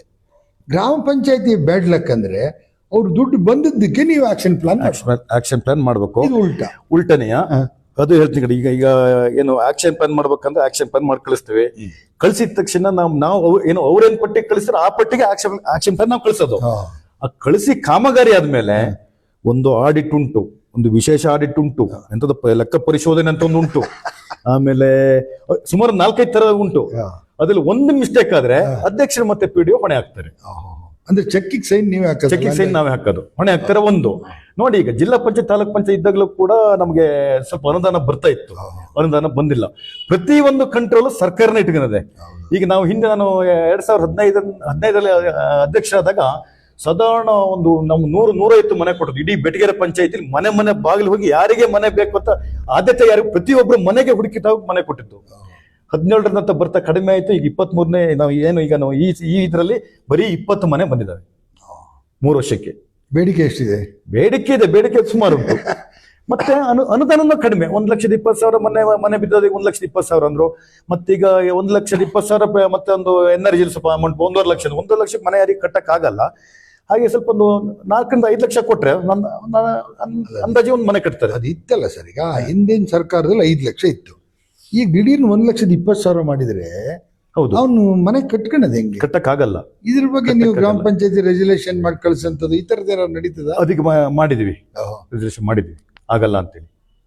ಮತ್ತೆ ಈಗ ಏನಾಗಿದೆ ಅಂದ್ರೆ ಎಲ್ಲಾ ರೀತಿಯ ಏನು ಸ್ಥಳೀಯ ಸರ್ಕಾರ ಅಂತೇಳಿ ಎಲ್ಲಾ ರೀತಿಯ 108 ಯೋಜನೆಗಳನ್ನು ಪಂಚಾಯತಿಗೆ ವಹಿಸ್ತಾರೆ. ಅಲ್ಲಿಗೆ ಸರ್ಕಾರ ಮತ್ತೆ ಏನು ಮಾಡಿದ್ದಿಲ್ಲ. ಈಗ ಅಲ್ಲಿ ಏನಾಗಿದೆ, ಜಿಲ್ಲಾ ಪಂಚಾಯತ್ ಇಲ್ಲ, ತಾಲೂಕ್ ಪಂಚಾಯತ್ ಇಲ್ಲ, ಶಾಸಕರಿದ್ದಾರೆ, ಸರ್ಕಾರ ತಾಲೂಕು ರಾಜ್ಯ ಸರ್ಕಾರ ಇದೆ, ಗ್ರಾಮ ಪಂಚಾಯತ್ ಇದೆ. ಅಲ್ಲಿ ಸಿಗಾಕೊಳ್ಳೋದು ಯಾರು ಗೊತ್ತವ? 10 ಪೆಟ್ಟಿಗೆ ನಮ್ಮಂತ ಪ್ರಾಮಾಣಿಕ ಅಧ್ಯಕ್ಷರು ಸದಸ್ಯರುಗಳೇ ಸಿಕ್ಕದು. ನಾವೀಗ ಒಂಥರ ಸರ್ಕಾರಕ್ಕೆ ಒಂಥರ ಬೆಚ್ಚಿ ಕಟ್ತಾರಲ್ಲ, ಸರ್ಕಾರ ಕಟ್ಟಿದ್ದಕ್ಕೆ ಸರ್ಕಾರಕ್ಕೆ ಬೆಚ್ಚಿ ನಾವು. ಈಗ ನೋಡಿ ಎಂತ ಒಂದು ಭ್ರಷ್ಟ ವ್ಯವಸ್ಥೆ ಅಂದ್ರೆ, ಪ್ರಜಾಪ್ರಭುತ್ವವನ್ನೇ ಕಗ್ಗೊಲೆ ಮಾಡಿದ್ರಲ್ಲ ಸರ್. 2-2.5 ವರ್ಷದಿಂದ ಇತ್ತು. ಜಿಲ್ಲಾ ಪಂಚಾಯತಿ ಚುನಾವಣೆ ಆಗಲಿಲ್ಲ, ನಿಷ್ಕ್ರಿಯ ಆಗಿದೆ. ಜಿಲ್ಲಾ ಪಂಚಾಯತಿ, ತಾಲೂಕ್ ಪಂಚಾಯತ್ ನಿಷ್ಕ್ರಿಯ ಆಗಿದೆ. ಅಂದ್ರೆ ಪ್ರಜಾಪ್ರಭುತ್ವ ಅಂದ್ರೆ ಏನು? ಅದು ಸರ್ಕಾರ ಮಾಡಲಿ. ಆದರೆ ಒಂದು ಜಿಲ್ಲಾ ಪಂಚಾಯತ್ ಇಲ್ಲ, ಅವೆರಡನ್ನೂ ಕ್ಯಾನ್ಸಲ್ ಮಾಡಿಬಿಡಿ. ಮುಂಚಿನಾಗೆ ನೇರ ಬೆಂಗಳೂರಿಂದನೇ ಇಲ್ಲಿಗೆ ಬರೋದಾರೆ, ಈಗ ಬೆಂಗಳೂರಿಂದ ನೇರ ನಿಮಗೆ ಬರೋದಾರೆ 1 ಲಕ್ಷ ಬರೋದಾರೆ, ಇಲ್ಲಿ 30-40 ಸಾವಿರ ಹೋಗುತ್ತೆ. ಈಗ ನೇರ ಬರೋದಾದ್ರೆ ನಿಮ್ಗೆ ಏನಿಲ್ಲ, ಒಂದು 86% ನೇರ ಗ್ರಾಮ ಪಂಚಾಯತಿಗೆ ಬರುತ್ತೆ. ಹೌದು. ಈಗ ಗ್ರಾಮದ ಅಭಿವೃದ್ಧಿ ದೇಶದ ಉದ್ಧಾರ ಗಾಂಧಿ ಹೇಳ್ಯಾರೆ ಅಂತೇಳಿ ಗಾಂಧಿ ಜಯಂತಿ ಸಹ ಮಾತಾಡ್ಬಿಟ್ಟು ಮತ್ತೆ ಗ್ರಾಮ ಪಂಚಾಯತಿ ಅಭಿವೃದ್ಧಿಗೆ ಪೂರಕವಾಗಿ ಏನೂ ಸಹಾಯ ಮಾಡೋದೇ ಇಲ್ಲ. ಓಬಿರಾಯನ್ ಕಾಲದ ಪ್ಲಾನ್ಗಳೇ ಇರೋದೇ ಹೊರತು ನೂತನವಾಗಿ ಯಾವುದೇ ಕಾಮಗಾರಿಗಳು ಕೂಡ ಇಲ್ಲ. ನಾನು ಮೊದಲು ನಿಮಗೆ ಹೇಳಿದ್ನಲ್ಲ, ನಾನು ಮೊದಲು 2015ರಲ್ಲಿ ನಾನು ಅಧ್ಯಕ್ಷ ಇದ್ದಾಗ ಅದು ನಮ್ಮ ಕುಡಿಯೋ ನೀರಿನ ಅನುದಾನ ಬಂತು, ಮಾಜಿ ಸಚಿವರ ಒಂದು 75 ಲಕ್ಷ ಅನುದಾನ ಬಂತು, ಮತ್ತೆ ಕುಮಾರಸ್ವಾಮಿ ಅವರ ಶಾಸಕರಾದಾಗ ಒಂದು 40 ಲಕ್ಷ ರೂಪಾಯಿ ಕೋಳೂರು ಗ್ರಾಮಕ್ಕೆ ರಸ್ತೆ ಅಂತ ಬಂತು. ಹಾಗೆಲ್ಲ ಒಳ್ಳೆ ಒಂದು ಇದಿತ್ತು. ಆಮೇಲೆ ನಮ್ಮ 14 ಫೈನಾನ್ಸ್ ಇದರಲ್ಲೆಲ್ಲ ಹೇಗಿತ್ತು ಅಂದರೆ ಎಲ್ಲ ಒಂದು ಮೆಂಬರ್ಗಳಿಗೆ ಕೆಲಸ ಮಾಡಕ್ಕಂತ 1 ಲಕ್ಷನಾರು ಸಿಕ್ಕೋದು. ಈಗ ಬರೀ 10-20 ಎಲ್ಲ ಇದು ಮಾಡಿ 10-20 ಸಾವಿರ ಸಿಗ 10-20 ಸಾವಿರ ಇಟ್ಕೊಂಡು ಏನು ಮಾಡೋದು ಸರ್? ಹೀಗೆ ನಮ್ಮ ಸರ್ಕಾರದ ಒಂದು ನೀತಿ ಹೀಗಾಗಿದೆ. ಈಗ ನೀವು ಸರ್ 8.5 ವರ್ಷದಿಂದ ಗ್ರಾಮ ಪಂಚಾಯತಿನಲ್ಲಿ ಇದ್ದೀರಿ. ಒಬ್ಬ ಸದಸ್ಯನಿಗೆ ಸರ್ಕಾರ ಈ ಕೊಡೋ ದುಡ್ಡು ಬಿಟ್ಬಿಡಿ, ಇದು ಯೋಜನೆಗಳು ಬಿಟ್ಟು ಎಷ್ಟು ಹಣನ ಕೊಟ್ಟರೆ ಅಟ್ಲೀಸ್ಟ್ ಅವ್ನು ಗ್ರಾಮ ಪಂಚಾಯತಿ ಮೆಂಬರ್ ಆಗಿದ್ದಕ್ಕೆ ಒಂದಷ್ಟು ನಾನೇನೋ ಕೆಲಸ ಮಾಡಿದೆ ಅಂತ ಅನಿಸ್ಬೋದು ಸರ್. 1 ವರ್ಷಕ್ಕೆ ಒಬ್ಬ ಮೆಂಬರ್ಗೆ ಎಷ್ಟು? 1 ವರ್ಷಕ್ಕೆ ಕಡಿಮೆ ಅಂದ್ರೆ 5 ಲಕ್ಷ ಬೇಕು. ಕಡಿಮೆಲಿ 10 ಲಕ್ಷ ಕೊಟ್ಟರೆ ಒಳ್ಳೇದು. ಕಡಿಮೆಲಿ ಈಗ ಅದೇ ಬೀಸೋದನ್ನ ತಪ್ಪಿಸಿದಾಗ 5 ಲಕ್ಷ ಕೊಟ್ಟರೆ ಸಾಕು. ಕಡಿಮೆ ಅಂದ್ರೆ ಮ್ಯಾಕ್ಸಿಮಮ್ ಒಬ್ಬ ಮೆಂಬರಿಗೆ ಒಂದು 10 ಲಕ್ಷ ಬೇಕು. ಈಗ ಬೆಟಗೇರಿ ಗ್ರಾಮ ಪಂಚಾಯತಿಯ 7 ಸದಸ್ಯರು ನಿಮ್ಗೆ 70 ಲಕ್ಷ ರೂಪಾಯಿ ವಿಶೇಷ ಅನುದಾನ ಬಂದ್ರೆ ಒಂದು 2-3 ವರ್ಷದಲ್ಲಿ ನಿಮ್ ಪ್ರಾಬ್ಲಮ್ ಸಾಲ್ವ್ ಆಗ್ಬೋದು. ಸಾಲ್ವ್ ಆಗಲ್ಲ. ಆದ್ರೆ ಒಂದು ಬೀಸೋದನ್ನೇ ತಪ್ಪಿಸ್ಕೋಬಹುದು. ಒಂದಷ್ಟು ಅಧ್ಯಕ್ಷರು ಪರವಾಗಿಲ್ಲ, ಸದಸ್ಯರು ಪರವಾಗಿಲ್ಲ, ಒಂದು ಹೆಸರು ಕೇಳಬೇಕು. ಇಲ್ಲ ಅಂದ್ರೆ ಅಧ್ಯಕ್ಷರು ಬಂದ್ರು ಏನು ಇಲ್ಲ ಅಂತಾರೆ ನೋಡಿ ಅಂತ. ಈಗ ನೋಡಿ, ಸರ್ಕಾರ ಕೂಡ ಈ ಜನಪ್ರತಿನಿಧಿಗಳು MLA ಆಗಲಿ, ನೀವು ವಿಧಾನಸಭೆಯಲ್ಲಿ ಚರ್ಚೆ ಮಾಡಿ ಇದನ್ನ ಗ್ರಾಮ ಪಂಚಾಯತಿ ಮೆಂಬರ್ಗಳ ಅನುದಾನ ಕಡಿಮೆ ಆಗುತ್ತೆ, ಗ್ರಾಮ ಪಂಚಾಯತಿ ಸದಸ್ಯರಿಗೆ ಕೊಡಿ, ಒಂದು ತಲಾ 10,000, ಎಲ್ಲ 10 ಲಕ್ಷ, ಎಲ್ಲ ಅಧ್ಯಕ್ಷರುಗಳು ಅದನ್ನೇ ಹೇಳಿದ್ರು. ಕನಿಷ್ಠ 10 ಲಕ್ಷ ರೂಪಾಯಿನ ಒಬ್ಬ ಗ್ರಾಮ ಪಂಚಾಯತಿ ಸದಸ್ಯನಿಗೆ ಕೊಟ್ಟರೆ ಒಂದಷ್ಟು ಕೆಲಸವನ್ನ ಮಾಡ್ಬೋದು ಸರ್ಕಾರದ ಪರವಾಗಿ, ಮತ್ತು ಗ್ರಾಮ ಪಂಚಾಯತಿ ಇದೇ ಜೀವಂತವಾಗಿ ಅಂತ ಜನಗಳಿಗೆ ತೋರಿಸ್ಬೋದು. ಓಕೆ ಸರ್, ಇನ್ನು ನಿಮ್ಮ ಗ್ರಾಮ ಪಂಚಾಯತಿ ವ್ಯಾಪ್ತಿನಲ್ಲಿ ಶಾಲಾ ಕಾಲೇಜುಗಳು, ಹೈಸ್ಕೂಲ್ಗಳು, ಮಿಡ್ಲ್ ಸ್ಕೂಲು, ಅಂಗನವಾಡಿಗಳು ಎಷ್ಟು ಬರ್ತವೆ ಸರ್? ಒಟ್ಟಿಗೆ 5 ಅಂಗನವಾಡಿಗಳು ಬರ್ತವೆ. ಹೈಸ್ಕೂಲ್ ಒಂದಿದೆ, ಶಾಲೆಗಳು ಪ್ರೈಮರಿ ಶಾಲೆಗಳು 3 ಇದೆ, 2 HPSಗಳಿದೆ, 3 HPSಗಳಿದೆ.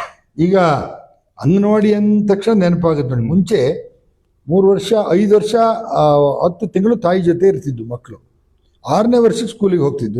ನೀವೆಲ್ಲ 6ನೇ ವರ್ಷನೇ ಸುಪ್ರೀಂ ಅಂತ ಆಗಬೇಕು. LKG ಈಗೇನೋ ಸರ್ಕಾರ ಹೇಳಿದೆ ಅಂತ ಅನುಷ್ಠಾನಕ್ಕೆ ತರುತ್ತೆ. ಹಾಗಾಗಿ ಅಂಗನವಾಡಿಗಳ ಅಭಿವೃದ್ಧಿ ಬಗ್ಗೆ ಏನು ಹೇಳ್ತೀವಿ ಸರ್? ಅಂಗನವಾಡಿ ಅಭಿವೃದ್ಧಿಗಳು ನಮ್ಮಲ್ಲೆಲ್ಲ ಚೆನ್ನಾಗಿದ್ದಾವೆ, ಚಂದ ಇದ್ದಾವೆ. ಹೊಸದಾಗಿ 2 ಬಿಲ್ಡಿಂಗ್ ಕಟ್ಟಿದೆ ಅಂಗನವಾಡಿ. 2 ಬಿಲ್ಡಿಂಗ್ನ ಕೂಡ ಮಾಜಿ ಶಾಸಕರಾದಂಥ ಕುಮಾರಸ್ವಾಮಿ ಅವರು ಅನುದಾನ ಕೊಟ್ಟಿದ್ರು. ಅದರಲ್ಲಿ ಒಂದು ಉದ್ಘಾಟನೆ ಆಗ್ಬೇಕು, ಇನ್ನೊಂದು ಹಳಿಕೆದೊಂದು ಉದ್ಘಾಟನೆ ಆಗಿ 6-7 ತಿಂಗಳಾಯ್ತು. ಮಾನ್ಯ ಶಾಸಕರು ಬಂದಿದ್ರು, ಶಾಸಕರು ಹೊಗಳಿದ್ರು, ಏನು ಇದು ನಾನು ದುಡ್ಡು ಕೊಟ್ಟದ್ದಲ್ಲ, ಕುಮಾರಸ್ವಾಮಿ ಅವರು ಕೊಟ್ಟದ್ದು, ಕುಮಾರಸ್ವಾಮಿಗೆ ಈ ಗೌರವ ಸಲ್ಬೇಕಂತೇಳಿ ಒಂದು ಒಳ್ಳೆ ಮಾತು ಹೇಳಿದ್ರು. ಖುಷಿ ಆಯ್ತು. ಇನ್ನು ಮುಂದೆನೂ ಕೂಡ ಅವ್ರು ನಮಗೆ ಸಾಕಷ್ಟು ಅನುದಾನಗಳು ಕೊಟ್ಟರೆ ನಮಗೆ ಕೆಲಸ ಮಾಡೋಕೆ ಖುಷಿ ಆಗ್ತದೆ. ಹಾಗೆ ನಾವು ಒಂದು ಹೊಸ ಬಿಲ್ಡಿಂಗ್ ಬೇರೆ ಮಾಡ್ತಾ ಇದ್ದೀವಿ. ಇದು ಗ್ರಾಮ ಪಂಚಾಯತಿ ಬಿಲ್ಡಿಂಗ್ ಮಾಡ್ತೀವಿ. ಅದು ಕಳೆದ ಸಾಲಿನಲ್ಲಿ ನಾವು ಅದನ್ನ ಪ್ರಾರಂಭ ಮಾಡ್ಬೇಕಂತ ಮಾಡ್ದೋ, ಕಾರಣಾಂತರಗಳಿಂದ ಮಾಡೋಕ್ಕಾಗಲ್ಲ. ನನ್ನೊಂದು ಕನಸಿತ್ತು. ಈಗ ಅದೇನಾಗಿದೆ ಅಂದ್ರೆ, ಕೊರೋನಾ ಟೈಮಲ್ಲಿ ಯಾವ ರಾಜಕೀಯ ವ್ಯಕ್ತಿಗಳನ್ನ ಕರೀಲ್ಲ ಗುದ್ಲಿ ಪೂಜೆ ಮಾಡೋಕ್ಕೆ. ನಾವು ಪ್ರಥಮ ಬಾರಿಯಲ್ಲಿ ಆ ಟೈಮಲ್ಲಿ ನಾವು ಮೆಂಬರ್ಗಳ ಸೇರಿ ಗುದ್ಲಿ ಪೂಜೆ ಮಾಡ್ದೋ. ಅದಕ್ಕೊಂದು 35.5 ಲಕ್ಷದ್ದು NRG ಅಮೌಂಟ್ ಇದೆ. 12 ಲಕ್ಷ ರೂಪಾಯಿ ನಮ್ದು ಪಂಚಾಯತ್ ಕಡೆಯಿಂದ ಒಂದು ಅನುದಾನ ಇಟ್ಕೊಂಡಿದ್ದೇವೆ. ಅದಕ್ಕಿಂತ ಸುಮಾರು ಒಂದು 65 ಲಕ್ಷ ರೂಪಾಯಿಗಳ ಒಂದು ಅಂದಾಜು ಪಟ್ಟಿ ಇದೆ. ಅದು ಈಗಾಗಲೇ ಒಂದು 60% ಕೆಲಸ ಆಗಿದೆ. ಹೀಗೆ ಉಳಿದ ಹಣದ ಅನುದಾನಕ್ಕಾಗಿ ನಾವು ಶಾಸಕರನ್ನ ಕೇಳಿದ್ದೀವಿ. ನಂತರ ವಿಧಾನ ಪರಿಷತ್ ಉಪಸಭಾಪತಿಗಳನ್ನ ಪ್ರಾಣೇಶನ್ ಅವ್ರಿಗೆ ಕೇಳಿದ್ದೀವಿ, ಮತ್ತೆ ಉಸ್ತುವಾರಿ ಸಚಿವರನ್ನು ಕೇಳಿದ್ದೀವಿ. ಈಗ ಅವ್ರ ಅನುದಾನ ಕಾಯ್ತಾ ಇದ್ದೀವಿ. ಈಗ ಶಾಸಕರು ಈ ಥರದ್ದು ಬೇರೆ ವಿಚಾರ ಬಿಟ್ಬಿಡಿ, ಈ ಥರ ಕಟ್ಟಡಕ್ಕೆ ಅಗತ್ಯವಾಗಿ ಬೇಕಾದಂಥದ್ದಕ್ಕೆ ಅವ್ರೇನು ಇಲ್ಲ ಅನ್ನಲ್ಲ. ನೀವು ಪಾರ್ಟಿ ಬೇರೆ ಅಂತ ಮುಜುಗರ ಮಾಡಬಾರ್ದು. ಯಾಕೆಂದರೆ ನೀವು ಗ್ರಾಮ ಪಂಚಾಯತಿ ಅಧ್ಯಕ್ಷ ಅಂತಂದ್ರೆ ಒಬ್ಬರು DC ಇದ್ದಂಗೆ. ನಿಮಗೆ ಎಲ್ಲ ಇಲಾಖೆಗಳು 108 ಇಲಾಖೆ ಬರ್ತವೆ ಈಗ. ಹಾಗಾಗಿ ಎಲ್ಲ ಇಲಾಖೆಯವ್ರಿಗೂ ನೀವು ಉತ್ತರ ಕೊಡಬೇಕಾಗುತ್ತೆ. ಹಾಗಾಗಿ ನೀವೇ DC ಇದ್ದಂಗೆ ಆದಷ್ಟು ಜವಾಬ್ದಾರಿಯುತವಾಗಿ ಒಂದಷ್ಟು ನನ್ನೂರಿನ ಜನ, ನನ್ನೂರಿಗೆ ನನ್ನೂರು ಅಂತ ಕೊನೆ ತನಕ ನೀವು ಗ್ರಾಮ ಪಂಚಾಯತಿಲಿ ಇರೋ ತನಕನೂ ನನ್ನೂರು ಅಂತಾನೆ ಕೆಲಸ ಮಾಡೋದು. ಇಲ್ಲ, ಅದು ಅನ್ನೂರು ಅಂತೇಳಿ ನಾನು ಭಾವಿಸಿರೋದು. ಅದೀಗಲ್ಲ, ಆಗಿನ ಜನ ಗೌರವ ಕೊಡ್ತಾರೆ. ಯಾಕಂದ್ರೆ ನಾವು ಫೋನಲ್ಲಿ ಸ್ಪಂದಿಸ್ತೀವಿ. ಈಗ ಅವ್ರು ನಾಟ್ ರೀಚಬಲ್ ಇದ್ದಾರೆ, ಫೋನ್ ವಾಪಸ್ ಮಾಡಲಿಲ್ಲ ಅವ್ರಂತ ಯಾವುದೇ ನಂಬರ್ ಬರಲಿ ಫೋನ್ ಮಾಡ್ತೀನಿ ನಾನು. ಈಗಲ್ಲ, ಆಗಿಂದ ಬೆಳೆಸ್ಕೊ ಬಂದಿದ್ದೀನಿ ನಾನು. ಮತ್ತೆ ಸಿಕ್ಕಿದಾಗ ಅವ್ರ ಗೌರವದಿಂದ ಕಾಣ್ತೀನಿ. ಹಾಗಾಗಿ ನೀವು ನಮ್ಮ ಬಗ್ಗೆ ಅವರು ಕೂಡ ಗೌರವ ಕೊಡ್ತಾರೆ. ಇನ್ನೊಂದು ನೋಡಿ, ನೀವು ಒಂದು ಅಂತಾರಾಷ್ಟ್ರೀಯ ರೋಟರಿ ಸಂಸ್ಥೆನಲ್ಲಿ ನೀವು ಇರೋದ್ರಿಂದ ಕೆಲವು ಯೋಜನೆಗಳು ರೋಟರಿ ಅವರು ಕೊಡ್ತಾರೆ, ದಾನ ಮಾಡ್ತಾರೆ. ಒಂದಷ್ಟು ಸಹಾಯ ಮಾಡೋದಕ್ಕಾಗಿ ರೋಟರಿ ಮತ್ತು ಲಯನ್ಸ್ ಇರೋದು. ಹಾಗಾಗಿ ರೋಟರಿಯವರು ಕುಡಿಯೋ ನೀರಿನ ಯೋಜನೆ, ಬಸ್ ಸ್ಟಾಪು, ಈ ಥರದ್ದೆಲ್ಲ ಮಾಡ್ತಾರೆ. ನೀವು ರೋಟರಿನಲ್ಲಿ ಇರೋದ್ರಿಂದ ಅಂತ ಒಂದು ಯೋಜನೆಯನ್ನು ನಿಮ್ಮ ಗ್ರಾಮಕ್ಕೂ ತರ್ಬೋದಲ್ಲ ಸರ್? ತರ್ಬೋದು. ನೀವು ಪ್ರಸ್ತಾಪ ಮಾಡಿ. ಅಂದ್ರೆ ಈಗ ನಾವು ಈಗ ಏನು ರೋಟರಿ ಇದ್ರೂ ಕೂಡ ನಮ್ಮೂರಿಗೆ ಬೇಕಾದ ಒಂದು ವ್ಯವಸ್ಥೆಗಳು ನಾವು ಮಾಡಿದ್ವಿ. ಶಾಲೆಗಳಿಗೆ ಮಕ್ಕಳಿಗೆ ಕೈ ತೊಳೆ ಬೇಸಿನ್ನು ನಾವು ನಮ್ಮ ಬೆಟಗೇರಿ ಹೈಸ್ಕೂಲಿಗೆ ಕೊಟ್ಟಿದ್ದಾರೆ, LP ಶಾಲೆಗೆ ಕೊಟ್ಟಿದ್ದಾರೆ. ಆನಂತರ ಮೊನ್ನೆ ಮಕ್ಕಳಿಗೆ ಅರಣ್ಯೀಕರಣಕ್ಕೋಸ್ಕರನೇ ಮಕ್ಕಳೇ ಬೆಳೆಸಿ ಮಕ್ಕಳೇ ಕಾಯಿ ಬಿಟ್ಟು ನನಗೆ ಹೇಳ್ಬೇಕಂದ್ರೆ ಅವ್ರಿಗೆ ಪ್ರೈಸ್ ಕೊಡ್ತೀನಿ ಅಂತ ನಮ್ಮೂರಲ್ಲಿ ನಾನು ಅವರಿಗೆ ಹೇಳಿ ಬಂದಿದ್ದೀನಿ ನಾನು. ಈಗ ನೋಡಿ, ಒಂದು ಹೈಸ್ಕೂಲ್ ಕೂಡ ಇದೆ ನಿಮ್ಮಲ್ಲಿ. ಈಗ ಹೈಸ್ಕೂಲ್ ಅಂದ ತಕ್ಷಣವೇ ಒಂದಷ್ಟು ಎಲ್ಲರಿಗೂ ಮುಜುಗರ. ಯಾಕೆಂದರೆ ಒಳ್ಳೆಯ ರಿಸಲ್ಟ್ ಬರುತ್ತೆ ಬೆಟಗೇರಿ, 100% ರಿಸಲ್ಟ್ ಎಲ್ಲ ಬಂದಂಥದ್ದು ಇದೆ. ಮಕ್ಕಳ ಸಂಖ್ಯೆನೂ ಕಡಿಮೆ ಆಗ್ತಿದೆ ಮತ್ತು ಒಂದು ಸುಸಜ್ಜಿತವಾಗಿಲ್ಲ. ಬಿಲ್ಡಿಂಗ್ ಚೆನ್ನಾಗಿದೆ, ಅದು ಒಳಗಡೆ ಇಂಟರ್ನಲ್ ಎಲ್ಲ ಭಾಳ ಬ್ಯೂಟಿಫುಲ್ ಆಗಿದೆ. ನಾನು ಮೊನ್ನೆ ಹೋಗಿದ್ದೆ, ನೋಡಿದೆ. ಆದರೆ ಸುತ್ತ ಒಂದು ಕಾಂಪೌಂಡ್ ಬೇಕು ಅದಕ್ಕೆ. ಯಾಕೆಂದರೆ ದನ ಮಲಗಿರೋದು ಅನೇಕ ಚಿತ್ರಗಳಲ್ಲಿ ಅಲ್ಲಿ ಇಲ್ಲಿ ನೋಡ್ಬೋದು ನೀವು. ಹಾಗಾಗಿ ನೀವು ಫಸ್ಟಿಗೆ ನೀವು ಶಾಸಕರಿಗೆ, ಮಾಜಿ ಶಾಸಕರಿಗೂ ಕೂಡ ಹೇಳಿ ಅದಕ್ಕೊಂದು ದಯವಿಟ್ಟು ಒಂದು ಕಾಂಪೌಂಡ್ ಮಾಡಿಸಿ ಸರ್. ಯಾಕೆಂದರೆ ಮಕ್ಕಳು ಒಂದು ವಾರ ಮೊನ್ನೆ ಒಂದು ವಾರ ರಜಾ ಇತ್ತು ಮಕ್ಕಳಿಗೆ. ಒಳಗಡೆ ಹೋಗಿ ನೋಡಿ, ಇಡೀ ದನ ಸಗಣಿ ಹಾಕಿ ಎಲ್ಲ ಒಂಥರ ಗೊಂದಲಮಯ. ಮಾಸ್ಟರ್ ಏನು ಗುಡ್ಸೋಕ್ಕಾಗಲ್ಲ. ಎರಡನೇದಾಗಿ ಅಲ್ಲಿ ಡಿ ದರ್ಜೆ ನೌಕರನ್ನು ಕೊಡಲ್ಲ ಹೈಸ್ಕೂಲಿಗೆ. ಹಾಗಾಗಿ ಮಕ್ಕಳ ಹತ್ರ ಗುಡಿಸಿದ್ರೆ ಮನೆಯವ್ರು ಕುಸ್ತಿ ಮಾಡ್ತಾರೆ. ಹೌದು. ಇಲ್ಲ, ನಾನು ಕೆಲವು ಸಾರಿ ಹೇಳಿದೆ ಶ್ರಮದಾನ ಮಾಡಿಸಿ ಮಾಸ್ಟರ್ ಹತ್ರ ಹೇಳಿದ್ದೀನಿ. ಶ್ರಮದಾನ ಮಾಡಿದಾಗ ಹಿಂದೆ ನಾವೆಲ್ಲ ಶ್ರಮದಾನ ಅಂತ ಮಾಡ್ತಾ ಇದ್ವಿ. ನಾವು PUC ನಲ್ಲಿ ಹೋಗುವಾಗ ಕಾಲೇಜಿಗೆ RCCಗೆ ಕಾಂಕ್ರೀಟ್ ಹಾಕಿದ್ವಿ, ಕೈಯೆಲ್ಲ ನಮಗೆ ಡ್ಯಾಮೇಜ್ ಆಗಿತ್ತು. ಅಂದ್ರೆ ಶಾಲೆ ಕಟ್ಟಬೇಕಂತೇಳಿ. ಹಾಗಾಗಿ ಒಂದು ನಾವು ಓದಿದ ಶಾಲೆ ಅನ್ನೋ ಭಾವನೆ ಇರೋದು. ಉದಾಹರಣೆಗೆ ನೋಡಿ, ಇಲ್ಲೇ ಹೇಳ್ತೀನಿ, ಸಂತೆ ಹತ್ರ ಜೂನಿಯರ್ ಕಾಲೇಜ್ ಇದೆ ನೋಡಿ. ಈ ಕಡೆಯಿಂದ ನೋಡಿರಿ ನೀವು, ಕುದುರೆಮುಖ ವಾರ್ಡ್ ಅಂತ ಹಾಕಿದೀವಿ ಅಲ್ವಾ?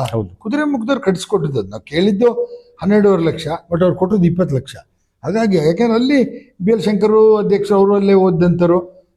ಇನ್ನೊಬ್ರು ಜನರಲ್ ಮ್ಯಾನೇಜರ್ ಆಗಿದ್ರು ಕುದುರೆಮುಖದಲ್ಲಿ, ಅವರು ಕೂಡ ಅಲ್ಲೇ ಓದಂತಾರೆ, ಅದೇ ಕಾಲೇಜಲ್ಲಿ. ಅವ್ರು ಜನರಲ್ ಮ್ಯಾನೇಜರ್. ಹಾಗಾಗಿ ಕೇಳಿದ್ದ 12.5, ಕೊಟ್ಟದ್ದು 20. ನೋಡಿ, ಇವತ್ತು ಸುಸಜ್ಜಿತವಾದ ಒಂದು ಕಟ್ಟಡ ಇದೆ. ಹಾಗಾಗಿ ನೀವು ಬೆಟ್ಟಿಗೆರೆ ಗ್ರಾಮ ಪಂಚಾಯಿತಿಯ ವ್ಯಾಪ್ತಿಗೆ ಬೇಕಾಗಂತ ಸಣ್ಣದು 5,000ದಿಂದ ಒಂದು 5ರಿಂದ 10 ಲಕ್ಷದ ತನಕ ಯಾರಾದರೂ ಬೆಟ್ಟಿಗೆರೆಯಲ್ಲಿ ಓದಿ ಹೊರಗಡೆ ಇರೋಂಥವ್ರು, ಫಾರಿನ್ಲಾಗಿರೋರು, ಬೆಂಗಳೂರಾಗಿರೋರು, ನಿಮ್ಮ ಸ್ನೇಹಿತರು, ರೋಟರಿ ಅವ್ರು ಯಾರಿಂದಾರು ಒಂದು ಕಾಂಟ್ರಿಬ್ಯೂಷನ್ ಮಾಡಿಸ್ಬೋದಲ್ಲ ಸರ್?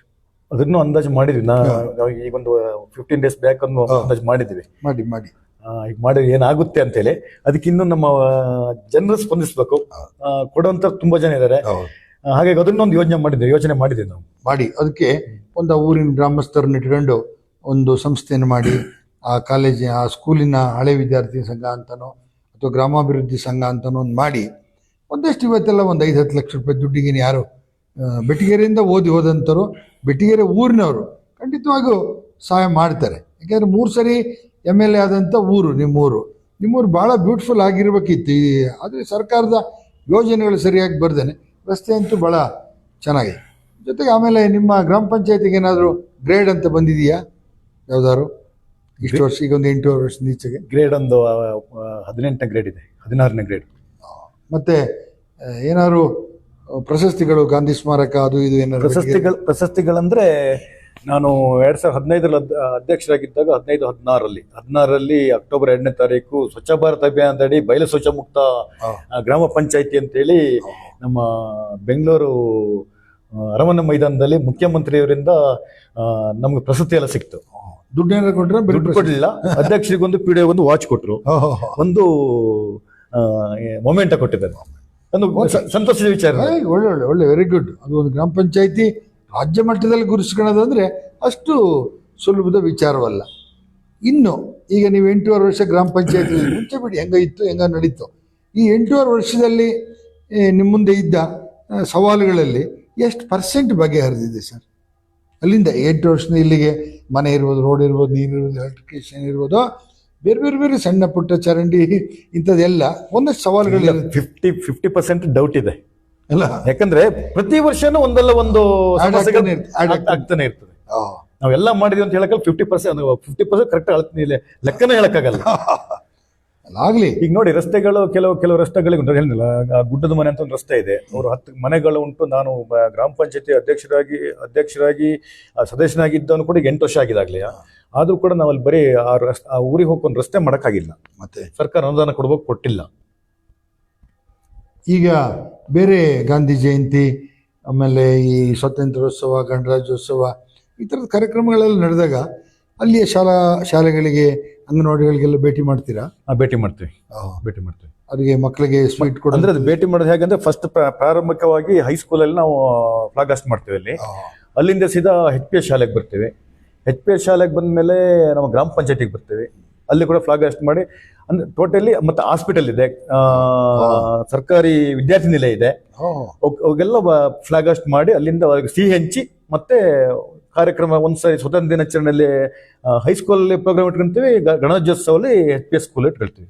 ಈಗ ನಿಮ್ಮಲ್ಲಿರ್ತಕ್ಕಂಥ ಎಲ್ಲ ಸರ್ಕಾರಿ ಕಟ್ಟಡಗಳು ಸುಸಜ್ಜಿತವಾಗಿದ್ದಾವೆ, ಏನು ಅಗತ್ಯ ಯಾವ ಹಾಳಾಗಿಲ್ಲ. ಅಂದ್ರೆ ನಿನ್ನೆನೂ ಒಂದು ಇದು ಮಾಹಿತಿ, ನಾವು ಓದಿದ ಶಾಲೆನೇ ಅದು ಪಕ್ಕದಲ್ಲಿ ಹೊಸ ಶಾಲೆ ಆದ್ಮೇಲೆ ಆ ಶಾಲೆ ಒಂದು ಶಿಥಿಲಾವಸ್ಥೆಗೆ ಬಂದಿದೆ. ಅದಕ್ಕೂ ನಿನ್ನೆ ನಮ್ಮ ವಿದ್ಯಾಗಣಪತಿ ವಿಸರ್ಜನೆ ಸಮಯದಲ್ಲಿ ನಮ್ಮ ಬೆಟಗೇರಿ ಉಪೇಂದ್ರನವರು ಅದೇನೋ ಮಾಡಿ ನಾವು ಸ್ವಲ್ಪ ಎಲ್ಲ ಸೇರಿ ಒಂದು 5 ಸಾವಿರ ಸಹಾಯ ಮಾಡ್ತೀವಿ, ನಿಮ್ಮ ಪಂಚಾಯತಿ ವ್ಯವಸ್ಥೆ ಕಡೆಯಿಂದ ಒಂದು ಸ್ವಲ್ಪ ಬಿಲ್ಡಿಂಗ್ ಇಟ್ಕೊಟ್ಟು ನಾವು ಒಂದು ಸುಸಜ್ಜಿತ ಮಾಡಿ ನಾವು ಓದಿದ ಶಾಲೆ ಅಂತೇಳಿ ಅದನ್ನ ಒಂದು ಕಾರ್ಯಕ್ರಮಕ್ಕೆ ಒಂದು ಒಂದು ಹಾಲ್ ಮಾಡುವ ಅಂತೇಳಿ ಒಂದು ಒಳ್ಳೆ ಮಾಹಿತಿ ಕೊಟ್ಟಿದ್ದಾರೆ. ಅದೊಂದು ಪ್ರಯತ್ನ ಪಡ್ಬೇಕಂತಿದೆ ನೋಡಿ. ಯಾಕಂದ್ರೆ ನಿಮ್ ಜೊತೆ ಈಗ ಒಂದು ಸರ್ಕಾರ ಇದೆ, ಇನ್ನೊಂದು ಇಂಟರ್ನ್ಯಾಷನಲ್ ಸಂಸ್ಥೆ ಇದೆ. ಈಗ ರೋಟರಿ ಕಡೆಯಿಂದ ನೀವು ಹೆಂಗ್ ಕೇಳೋದಂತ ಮುಜುಗರ ಮಾಡಬೇಡಿ. ಪ್ರತಿ ಸರಿನೂ ಪ್ರತಿ ತಿಂಗಳ ಮೀಟಿಂಗಲ್ಲಿ ವೀಕ್ಲಿ ಮೀಟಿಂಗಲ್ಲಿ ಇರ್ತಲ್ಲ ನಿಮ್ದು, ಆಗ ಕೇಳ್ತಾನೆ ಇರಿ. ಯಾವ್ದಾರೊಂದು ಯೋಜನೆ ಬಂದಾಗ ಫಸ್ಟ್ ಬೆಟಗೇರಿ ಕೊಡಿ ಅಂತಾನೆ ಕೇಳಿ. ಯಾಕೆ ನೀವು ಅದರ ಸದಸ್ಯರಾಗಿರೋದ್ರಿಂದ ನಿಮ್ಮಲ್ಲಿ ಒಂದು 2-3 ಜನ ಸದಸ್ಯರು ಇದ್ದಾರೆ ಅಂತ ಕಾಣುತ್ತೆ. ಮತ್ತಲ್ಲಿ ಯೋಜನೆಗಳಂತ ಬರೋದಿಲ್ಲ, ಒಂದು ಸಣ್ಣ ಒಂದು ಇದು ಪಾರ್ಟಿ ಬರುತ್ತೆ, ಯೋಜನೆಗಳಂತ ಬರೋದಿಲ್ಲ. ಇಲ್ಲ ನಾವು ಅವ್ರ ಸ್ಪಾನ್ಸರ್ ಕೊಡಿ ಅಂತ ಕೇಳುವ, ನಾವು ಕೇಳ್ಬೇಕು. ಕೆಲವೊಂದು ಮ್ಯಾಚಿಂಗ್ ಫಂಡ್ ಕೊಟ್ಟರು ಮ್ಯಾಚಿಂಗ್ ಫಂಡ್ ಆ ತರ ಸರ್ಕಾರದ ಮಟ್ಟದಲ್ಲಿ, ನಮ್ಮ ಪಂಚಾಯತಿ ಮಟ್ಟದಲ್ಲಿ ಮ್ಯಾಚಿಂಗ್ ಫಂಡ್ ಬರಲ್ಲ. ಅಲ್ಲ, ನೀವು ರೋಟ್ರಿಲಿ ಒಂದು ಮ್ಯಾಚಿಂಗ್ ಫಂಡ್ ಕೊಟ್ರೆ ಗೊತ್ತಾಯ್ತು, ಅದು ಸುಮಾರು ಒಂದು 80% ಅವರೇ ಕೊಡ್ತಾರೆ. 17-18 ಇದೆ. ನೀವು ಆ ಥರದನ್ನ ನೀವು ರೋಟ್ರಿಲಿ ಇದ್ದಾಗಲೇ ಬೆಳೆಸ್ಕೊಬೇಕು.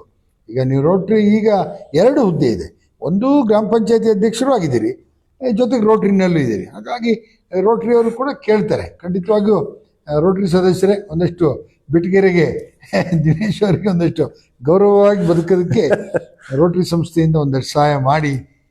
ಓಕೆ ಸರ್, ಇನ್ನೇನು ಗ್ರಾಮ ಪಂಚಾಯತಿ ಬಗ್ಗೆ ಏನು ಹೇಳಕ್ಕೆ ಇಷ್ಟಪಡ್ತೀರಿ ಸರ್? ಗ್ರಾಮ ಪಂಚಾಯತಿ ಬಗ್ಗೆ ಅದೇ ನಮ್ಗೆ ಅನುದಾನ ಚೆನ್ನಾಗಿ ಬಂದ್ರೆ ಗ್ರಾಮ ಪಂಚಾಯತಿಲಿ ನಾವು ಏನು ಬೇಕಾದ್ರೂ ಮಾಡ್ಬೋದು ಅಂತ ವ್ಯವಸ್ಥೆ, ಜನಗಳಿಗೆ ಏನು ಅನುಕೂಲ ಬೇಕಾದ್ರೂ ಮಾಡ್ಬೋದು. ಕೆಲವರು ವೈಯಕ್ತಿಕವಾಗಿ ಕೇಳ್ತಾರೆ, ಕೆಲವರು ಒಟ್ಟಾಗಿ ಕೇಳ್ತಾರೆ. ಯಾವುದಕ್ಕೂ ಅನುದಾನ ಇಲ್ದೇನೆಯ ನಾವಲ್ಲಿ ಏನೂ ಮಾಡೋ ಪರಿಸ್ಥಿತಿಲಿ ಇಲ್ಲ. ಅಂದ್ರೆ ನಾವು ಬೀಸೋದನ್ನು ತಪ್ಪಿಸೋಕ್ಕೋಸ್ಕರ ಸುಳ್ಳು ಹೇಳ್ಬೇಕು. ಸುಳ್ಳು ಹೇಳೋದು ಭಾರಿ ಕಷ್ಟ. ಸುಳ್ಳು ಹೇಳಕ್ ಒಂದ್ಸರಿ ಸುಳ್ಳು ಹೇಳ್ಬೋದು, ಬೇರೆ ಸಮಯದಲ್ಲಿ ಆಗೋದಿಲ್ಲ. ಹಾಗಾಗಿ ನಾನೇನು ಹೇಳ್ತೀನಿ ಅಂದ್ರೆ, ನಮ್ಮ ರಾಜಕೀಯ ನಾಯಕರು ಯಾರು, ನಮ್ಮ ಶಾಸಕರಾಗ್ಲಿ, ವಿಧಾನ ಪರಿಷತ್ನ ಉಪಸಭಾಪತಿಗಳಾಗ್ಲಿ, ನಮ್ಮ ಉಸ್ತುವಾರಿ ಸಚಿವರಾಗ್ಲಿ, ಒಟ್ಟಾರೆ ಸರ್ಕಾರ ನಮ್ಮ ಗ್ರಾಮ ಪಂಚಾಯತ್ ಎಲ್ಲ ಗ್ರಾಮ ಪಂಚಾಯತ್ ಅನುದಾನ ಕೊಟ್ರೆ ಗ್ರಾಮ ಸ್ವರಾಜ್ಯ ಆಗದಲ್ಲಿ 2 ಮಾತಿಲ್ಲ. ಈಗ ಪ್ರತಿ ವರ್ಷ ಚುನಾವಣೆ ನಡೀತದೆ, ಸೆಷನ್ ನಡೀತದೆ, ಎಲ್ಲ ನಡೀತದೆ. ಗ್ರಾಮ ಪಂಚಾಯತಿಗಾಗಿ ಅವರು ಮಂತ್ರಿನೂ ಕೂಡ ಇದ್ದಾರೆ. ಹಾಗಾಗಿ ಗ್ರಾಮ ಪಂಚಾಯತಿ ಬಗ್ಗೆನೂ ಒಂದಷ್ಟು ಯೋಚನೆ ಮಾಡಿದರೆ ಆಗ ಸರ್ಕಾರ ನೇರವಾಗಿ ಗ್ರಾಮ ಪಂಚಾಯತಿಗೆ ಹಣ ಕೊಟ್ಟರೆ ಅನುಕೂಲ ಇದೆ. ನೋಡಿ, ತಾಲೂಕ್ ಪಂಚಾಯತ್, ಜಿಲ್ಲಾ ಪಂಚಾಯತ್ ಇನ್ನೂ ಏನು ಸದ್ಯದಲ್ಲಿ ಎಲೆಕ್ಷನ್ ಅಂತಾರೆ, ಅದು ಏನು ಅಂತ ಗೊತ್ತಿಲ್ಲ. ಅದು ಯಾರಿಗೆ ಲಾಭ, ಯಾರಿಗೆ. ನನ್ನ ಒಂದು ಸಲಹೆ ಹೇಗಂದ್ರೆ, ಈಗ ಜಿಲ್ಲಾ ಪಂಚಾಯತ್, ತಾಲೂಕ್ ಪಂಚಾಯತ್ ಇಲ್ಲದೇ ಇದ್ರೂ ಪರವಾಗಿಲ್ಲ. ನಮ್ಮ ಹತ್ರ ಈಗ 108 ರೂಲ್ಸ್ ಹೇಳಿ ಆಕ್ಷೇಪ ಅಂತ ಅಂತಾರಲ್ಲ, ಮತ್ತೆ ಅನುದಾನ ಬರುತ್ತೆ. ಆ ಅನುದಾನಕ್ಕೂ ಮತ್ತೆ ಮಾಹಿತಿ ಕೇಳ್ತಾರೆ ಏನು ಅಂತೇಳಿ. ಅದೇ ರೀತಿನೇ ರೂಲ್ಸ್ ಫಾಲೋ ಮಾಡಲಿ, ಸ್ಟ್ರಿಕ್ಟ್ ಮಾಡಲಿ. ಸಾಕಷ್ಟು ಅನುದಾನ ಗ್ರಾಮ ಪಂಚಾಯತಿಗಳಿಗೆ ಕೊಡ್ಲಿ. ಸಾಧಾರಣವಾಗಿ ಅಲ್ಲಿ ಯಾರು ಹಣ ಮಾಡೋರು ಅಂತ ಯಾರು ಬರಲ್ಲ. ಗ್ರಾಮ ಉದ್ಧಾರ ಆಗ್ಲನ್ನ ಯೋಚನೆ ಮಾಡೋರು. ಹಣ ಮಾಡಕ್ ಹೋದ್ರೆ ಹಣ ಮಾಡಕ್ ಆಗೋದು ಇಲ್ಲ. ಹಣ ಮಾಡಕ್ ಹೋದನಿಗೆ ಬೆಲೆನೇ ಇಲ್ಲ ಅಲ್ಲಿ. ಅನಂತರ ನಿಮ್ಮ ಗ್ರಾಮ ಪಂಚಾಯತಿಗೆ ಏನು ಒಂದು ಗ್ರಾಮ ಪಂಚಾಯತಿ ಅಂದ್ರೆ ಇಷ್ಟು ಜನ ನೌಕರರು ಇರ್ಬೇಕು ಅಂತ ಇದಾರೆ ಎಲ್ಲ? ಇಲ್ಲ, ಸಾಕಷ್ಟು ಜನ ಇಲ್ಲ. ಅದಕ್ಕಿನ್ನು ಇದ್ರೂ ಕೂಡ ನಮ್ಗೆ ಸಾಕಾಗಲ್ಲ. ಡೆಪ್ಟೇಷನ್ ಅಲ್ಲಿ ಆಚೆ ಈಚೆ ಈಗ ನೋಡಿ ನಮ್ಮ ಪಿಡಿಒರ್ನ ಅವ್ರು ಅಲ್ಲಿ ಇರ್ಬೇಕಿತ್ತು, ಅವ್ರು ತೆರವಾಗಿ ಹಾಕಿದ್ದಾರೆ. ಅವ್ರು ಅಲ್ಲಿ 2 ದಿವಸ ಇರ್ತಾರೆ, ಇಲ್ಲಿ 3 ದಿವಸ ಇರ್ತಾರೆ. ಈ ಜನ ಏನ್ ಮಾಡ್ತಾರೆ, ನಾವು ಬಂದಾಗಿರಲ್ಲ ಅಂತ ಕಾರಣ ಹೇಳ್ತಾರೆ. ಪಿಡಿಒ ಇವತ್ತು ಅಧ್ಯಕ್ಷರು ಇಲ್ಲ, ಪಿಡಿಒ ಇರಲೇಬೇಕು, ಅದು ಸೂಕ್ತ, ಒಳ್ಳೆ ವಿಚಾರ. ಈಗ ಇನ್ನೊಂದು ಅದೇ ನಿಮ್ಗೆ ಹೇಳಿದ್ನಲ್ಲ, ನಿಮ್ಮ ಹೈಸ್ಕೂಲ್ ಇದೆಯಲ್ಲ, ಹೈಸ್ಕೂಲಿಗೆ ಒಂದು ಆದಷ್ಟು ಬೇಗ ಒಂದು ಕಾಂಪೌಂಡ್ ಅನ್ನು ಮಾಡಿಸಿ, ಹಳೆ ವಿದ್ಯಾರ್ಥಿ ಸಂಘದ ಹೈಸ್ಕೂಲ್ ನೀವು ಹೇಳಿದ ವಿಚಾರ ನಾವೀಗಾಗಲೇ ಸಾಕಷ್ಟು ಇನ್ನೊಂದು ಸ್ವಲ್ಪ ಭಾಗ ಏನೋ ಒಂದು ಸೈಡ್ ಸಾಕಷ್ಟು ಅನುದಾನ ಎನರ್ಜಿ ನಾವು ಮಾಡಿಸಿದ್ದೀವಿ ಕಳೆದ ಬಾರಿಯ. ಇನ್ನು ಒಂದು ಸೈಡ್ ಸ್ವಲ್ಪ ಇದೆ, ಏನೋ ಒಂದು ಕಾಂಪೌಂಡ್ ಆಗ್ಬೇಕು. ಮತ್ತೆ ಸ್ಥಳೀಯರು ಹೇಗೆ ಅಂದ್ರೆ ನಮ್ದೊಂದು ನೋಡ್ಕೊಳ್ಬೇಕು. ಯಾವುದೇ ಜಾಗ ಚರಂಡಿಂದ ಆಗ್ಲಿ ಬೇರೆ ಯಾವುದೇ ವಿಚಾರ ಆಗ್ಲಿ, ಸ್ಥಳೀಯರು ನಮ್ದು ಅಂತ. ಉದಾಹರಣೆಗೆ ನಾನು ಅಲ್ಲಿ ಹೋಗ್ತಾ ಇರ್ತೀವಿ, ರಸ್ತೆಯಲ್ಲಿ ನೀರು ಹೋಗ್ತಾ ಇರ್ತದೆ. ಈಗ ಹಿಂದೆ ಗದ್ದೆ ಎಲ್ಲ ಬಿಟ್ಟು ಹಾರಿಡೇರ್ ಮಿಸ್ ಆಗಿ ಇಲ್ಲ, ಈಗ ಒಂದ್ ಸ್ವಲ್ಪ ಹಿಂಗ್ ಮಾಡ್ರೆ ರೋಡಿಂದ ಹೊರಗೆ ಹೋಗುತ್ತೆ. ನಾನು ಯಾಕೆ ಮಾಡ್ಲಿ ಅಂತೀನಿ. ಈಗ ಲಕ್ಷಾಂತರ ರೂಪಾಯಿ ರೋಡ್ ಅಲ್ಲ, ಕೋಟ್ಯಾಂತರ ರೂಪಾಯಿ ಹಾಗೆ ಮಾಡಿದ್ರೆ ಸ್ಥಳೀಯ ನಮ್ಮ ಸಾರ್ವಜನಿಕರು ಕೂಡ ಅದೊಂದು ನಮ್ ಕೆಲಸ ಅಂತ ಮಾಡಿದ್ರೆ ಯಾವುದೇ ರಸ್ತೆಗಳು ಕೂಡ ಗ್ರಾಮ ಪಂಚಾಯತಿಗಳು ಯಾವುದೇ ರಸ್ತೆಗಳು ಕೂಡ ಚೆನ್ನಾಗಿರ್ತವೆ. ಬೆಳಗ್ಗೆ ಎದ್ದು ಪೇಪರ್ ನೋಡಿ ಯಾರನ್ನೋ ಬೈಯಕ್ಕಿಂತ ಯಾವ್ದಕ್ ನಮ್ದೊಂದು ನೋಡ್ಕೊಳ್ಬೇಕು.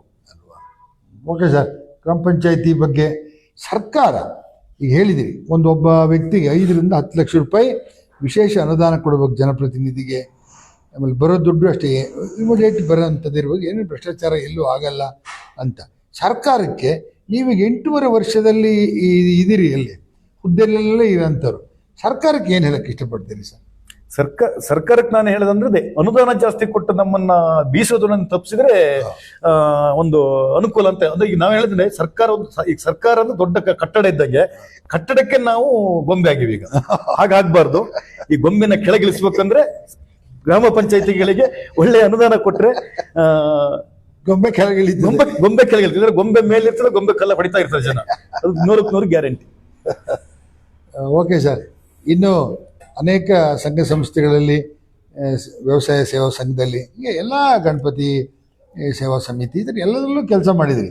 ಇನ್ನು ವಿಶೇಷವಾಗಿ ಈ ವಿಶ್ವ ನೋಡ್ತಕ್ಕಂಥ 22-23 ದೇಶ ನೋಡ್ತಕ್ಕಂಥ ಅವಿನ್ ಸ್ವರ ಸಂಗಮ ಅನ್ನೋ ಒಂದು ಲೈವ್ ಪೇಜ್ನಲ್ಲಿ ಹಾಡ್ತೀರಿ ನೀವು. ಭಾಳಷ್ಟು ಜನ ಕೇಳಿದ್ರು, ಒಂದು ಹಾಡು ಹೇಳಿಸಿ ದಿನೇಶ್ ಅಣ್ಣ ಹತ್ರ ಅಂತ. 2 ಲೈನ್ ಹೇಳ್ಬೋದಾ ಸರ್? ಯಾವುದಾದ್ರು ಇಲ್ಲಿ ಮ್ಯೂಸಿಕ್ ಇಲ್ಲ, ಏನಿಲ್ಲ, ಆದ್ರೆ ಹೇಳ್ಬೋದಾ? ಹೇಳಿ ಸರ್, ಯಾವ್ದಾದ್ರು ಒಂದು ಗಣಪತಿ ಹಾಡು ಹೇಳ್ತೀರಿ, ಭಕ್ತಿಗೀತೆ. ಯಾವ್ದು ಬೇಕಾದ್ರೆ. ಗಜಮುಖನೇ ಗಣಪತಿಯೇ ನಿಮಗೆ ವಂದನೆ, ನಂಬಿದವರ ಪಾಲಿನ ಕಲ್ಪತರು ನೀನೇ. ಗಜಮುಖನೇ ಗಣಪತಿಯೇ ನಿನಗೆ ವಂದನೆ, ನಂಬಿದವರ ಪಾಲಿನ ಕಲ್ಪತರು ನೀನೇ. ಓಕೆ, ಧನ್ಯವಾದಗಳು. ನೋಡೋಣ, ಚೆನ್ನಾಗಿ ಹಾಡು ಹೇಳ್ತೀರಿ. ಇನ್ನು ನಮ್ಮ ಮ್ಯೂಸಿಕ್ ಡೈರೆಕ್ಟರ್ ಬಗ್ಗೆ ಮಂಜು ಇಲ್ಲ, ಇದ್ದಿದ್ರೆ ಒಳ್ಳೆ ಹಾಡು ಹೇಳ್ಬೋದಿತ್ತು. ಇರಲಿ, ಒಂದು ನಿಮಿಷ, ಒಂದು ಹಾಡು ಖುಷಿ ಪಡ್ತೀನಿ, ಒಂದು ಹಾಡು ಹೇಳ್ತೀನಿ ನೋಡಿ. ನೀವು ಅಲ್ಲಿವರೆಗೂ ಈ ಲೈವ್ನ ಲೈಕ್ ಮಾಡಿ, ಶೇರ್ ಮಾಡಿ, ಕಾಮೆಂಟ್ ಮಾಡಿ, ಬೇರೆಯವರು ಕೂಡ ನೋಡಲಿ. ನಿಮ್ಮ ಗ್ರಾಮ ಪಂಚಾಯತಿ ಕತೆ ಗಣೇಶನ ಜೊತೆ, ನಿಮ್ಮ ಗ್ರಾಮ ಪಂಚಾಯತಿ ಕತೆ ಗಣೇಶನ ಜೊತೆ. ತುಂಬ ಅಧ್ಯಕ್ಷರುಗಳು ಇನ್ನೂ ಬಾಕಿ ಇದ್ದೀರಿ. ಅದು ಅವ್ರಿಗೆ ಅನ್ಸ್ಬೋದು, ಏನು ನಮ್ಮನ್ನು ಕರೆದಿಲ್ಲಲ್ಲ ಅಂತ. ಬರ್ತೀನಿ, ನಿಮ್ಮ ಹತ್ರಕ್ಕೂ ಬರ್ತೀನಿ. ಮೊನ್ನೆ ಗೌರಿ ಹಬ್ಬ ಅಂತೇಳಿ ಒಂದು ಶನಿವಾರ ದಿನ ಒಂದು ಲೈವ್ ಮಾಡಿರಲಿಲ್ಲ, ಬಿಟ್ಟರೆ ಮತ್ತೆ ಮುಂದಿನ ಶನಿವಾರ ಸಂಜೆ 7 ಗಂಟೆಗೆ ಮತ್ತೆ ಬರ್ತೀನಿ ಇನ್ನೊಂದು ಗ್ರಾಮ ಪಂಚಾಯಿತಿಯ ಅಧ್ಯಕ್ಷರ ಜೊತೆ. ಇದರಲ್ಲಿ ಏನೋ ಎಜುಕೇಟೆಡ್ಡು ಅನ್ಎಜುಕೇಟೆಡ್ ಅನ್ನೋ ಪ್ರಶ್ನೆ ಇಲ್ಲ. ಎಜುಕೇಟೆಡ್ ಆಗಿದ್ದರೆ ಇನ್ನಷ್ಟು ತಿಳ್ಕೊಳ್ತಾರೆ, ಅನ್ಎಜುಕೇಟೆಡ್ ಆಗಿದ್ರೆ ಇನ್ನಷ್ಟು ಅವರು ತಿಳ್ಕೊಳ್ತಾರೆ. ಹಾಗಾಗಿ ಇಲ್ಲಿ ಯಾರನ್ನೂ ತೇಜವಾದ ಮಾಡಬೇಕು ಆ ಥರದ್ದೆಲ್ಲ ಏನಿಲ್ಲ. ಅವ್ರಿಗೆ ಎಷ್ಟು ವಿಚಾರ ಗೊತ್ತಿದೆ, ಒಂದು ಗ್ರಾಮ ಪಂಚಾಯತಿ ನಡೆಸುವ ಶಕ್ತಿ ಎಷ್ಟಿದೆ ಅನ್ನೋದು ಅವ್ರಿಗೆ ಗೊತ್ತಾಗಲಿ ಅನ್ನೋ ದೃಷ್ಟಿಯಿಂದ ಈ ಒಂದು ಪಂಚಾಯತಿ ಕಥೆನ ಮಾಡ್ತಾರೆ. ಹೇಳಿ ಸರ್.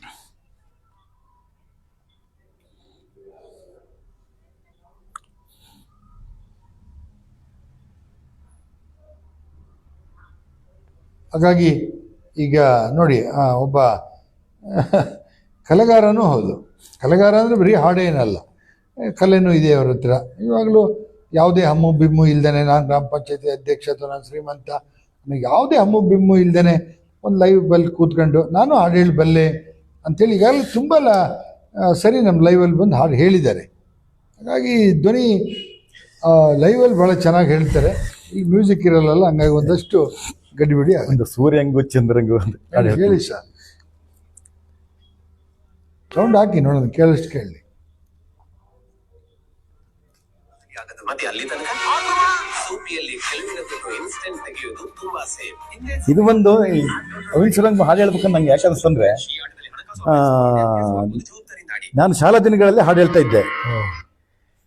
ಶಾಲಾ ದಿನಗಳು ಹಾಡು ಹೇಳ್ತಾ ಇದ್ದೆ. ಆಮೇಲೆ ಶಾಲಾ ದಿನಗಳು ಮುಗಿದ ನಂತರವ ಈ ಹಾಡು ಹೇಳೋದೆಲ್ಲ ಅಷ್ಟು ಇದಾಗ್ತಿರ್ಲಿಲ್ಲ. ಆಮೇಲೆ ಸುಮ್ಮನೆ ಕಾಲೇಜೆಲ್ಲ ಬಿಟ್ಟು ಬಂದ ತಕ್ಷಣ ಈ ತೋಟದಲ್ಲಿ ಅಲ್ಲಿ ಇಲ್ಲಿ ಕಾರಲ್ಲಿ ಹೋಗುತ್ತೆ ಹಾಡು ಹೇಳೋದು, ಮತ್ತೆ ರೇಡಿಯೋ ಕೇಳೋದು ಅಭ್ಯಾಸ ಉಂಟು. ಆ ನಂತರ ಈ ರಾಗ ಅಷ್ಟು ಗೊತ್ತಿರಲಿಲ್ಲ. ನಮ್ಮ ಬೆಟಗೆರೆಯಲ್ಲಿ ಬಕ್ಕಿಯಲ್ಲಿ ಸಮುದಾಯ ಭವನ ಒಂದು ಉದ್ಘಾಟನೆ ಆಯಿತು. ಆ ದಿವಸ ಬಕ್ಕಿ ಮಂಜು ಹಾಡು ಹೇಳ್ತಾನೆ ಗೊತ್ತಿತ್ತು. ಆದರೆ ಇಲ್ಲ ದಿನೇಶ್ ಗೌಡ್ರೆ, ನೀವು ನಮ್ಮ ಕಾರ್ಯಕ್ರಮಕ್ಕೆ ಸ್ಪಾನ್ಸರ್ ಆಗ್ಬೇಕು ಅಂದಾಯ್ತು. ಸ್ಪಾನ್ಸರ್ ಅಂದ್ರೆ ಎಂತದ ಮಾರೆ ಅಂದೆ. ಅಲ್ಲ, ಇದು ನಡ್ಸ್ಕೊಡಕ್ಕೆ ಯಾರೋ ದೂರದಿಂದ ಹುಡುಗರು ಬಂದಿರ್ತಾರೆ, ಅವ್ರಿಗೆ ಒಂದು ಮೊಮೆಂಟ್ ಕೊಡಕ್ಕೆ ಅಂತ ಹೇಳಿ ಅಂದಾಯ್ತು. ಆಯ್ತು ಅಂದೆ. ಹಾಡು ಹೇಳೋದು ಬಿಡೋದು, ಹಾಡು ಹೇಳೋದು ಪಬ್ಲಿಕ್ ಹಾಡು ಹೇಳಿದ್ ಫಸ್ಟ್ ಅದೇನೆ. ಅದು ಲೈವ್ ಅಲ್ಲಿ ಒಂದು ಜಾನಪದ ಗೀತೆ ಹೇಳಿದೆ, ಮಂಜುನ ಸಾಥ್ ಕೊಟ್ರು, ಚೆನ್ನಾಗಿತ್ತು. ಆ ನಂತರ ಒಂದ್ 2-3 ಸಾರಿ ಇಲ್ಲಿ ಲೈವ್ ಅಲ್ಲಿ ಬಂದ ಹಾಡು ಹೇಳಿದೆ. ಆಮೇಲೆ ನಮ್ಮ ರೋಟರಿಯಲ್ಲಿ ಕಲ್ಚರಲ್ ಪ್ರೋಗ್ರಾಮ್ ಅಂತ ಕಾಂಪಿಟೇಷನ್ ಇದೆ. ಅದು ಒಟ್ಟಿಗೆ 7 ರೋಟರಿ ಕ್ಲಬ್ಗೆ ಕಾಂಪಿಟೇಷನ್ ಇರುತ್ತೆ ವರ್ಷದಲ್ಲಿ ಒಂದ್ಸರಿ. ಅದರಲ್ಲಿ 2-3 ಸರಿ ನಾನು ಕಾಂಪೀಟ್ ಮಾಡಿದ್ದೀನಿ. ಅದಕ್ಕೆ 3 ವರ್ಷದಿಂದ ಈಚೆಗಳೇ ಬಂದದ್ದು ಕಲ್ಚರಲ್ ಪ್ರೋಗ್ರಾಮು. ಹಾಗೆ ಒಂದು ಹಾಡು ಹೇಳೋ ಒಂದು ಇದಾಯ್ತು. ಹಾಗೆ ಒಂದು ಹಾಡು ಹೇಳ್ತೀನಿ. ಸೂರ್ಯಂಗ ಚಂದ್ರಂಗ ಒಂದು ಹಾಡು ಬರ್ತಾ ಇದೆ.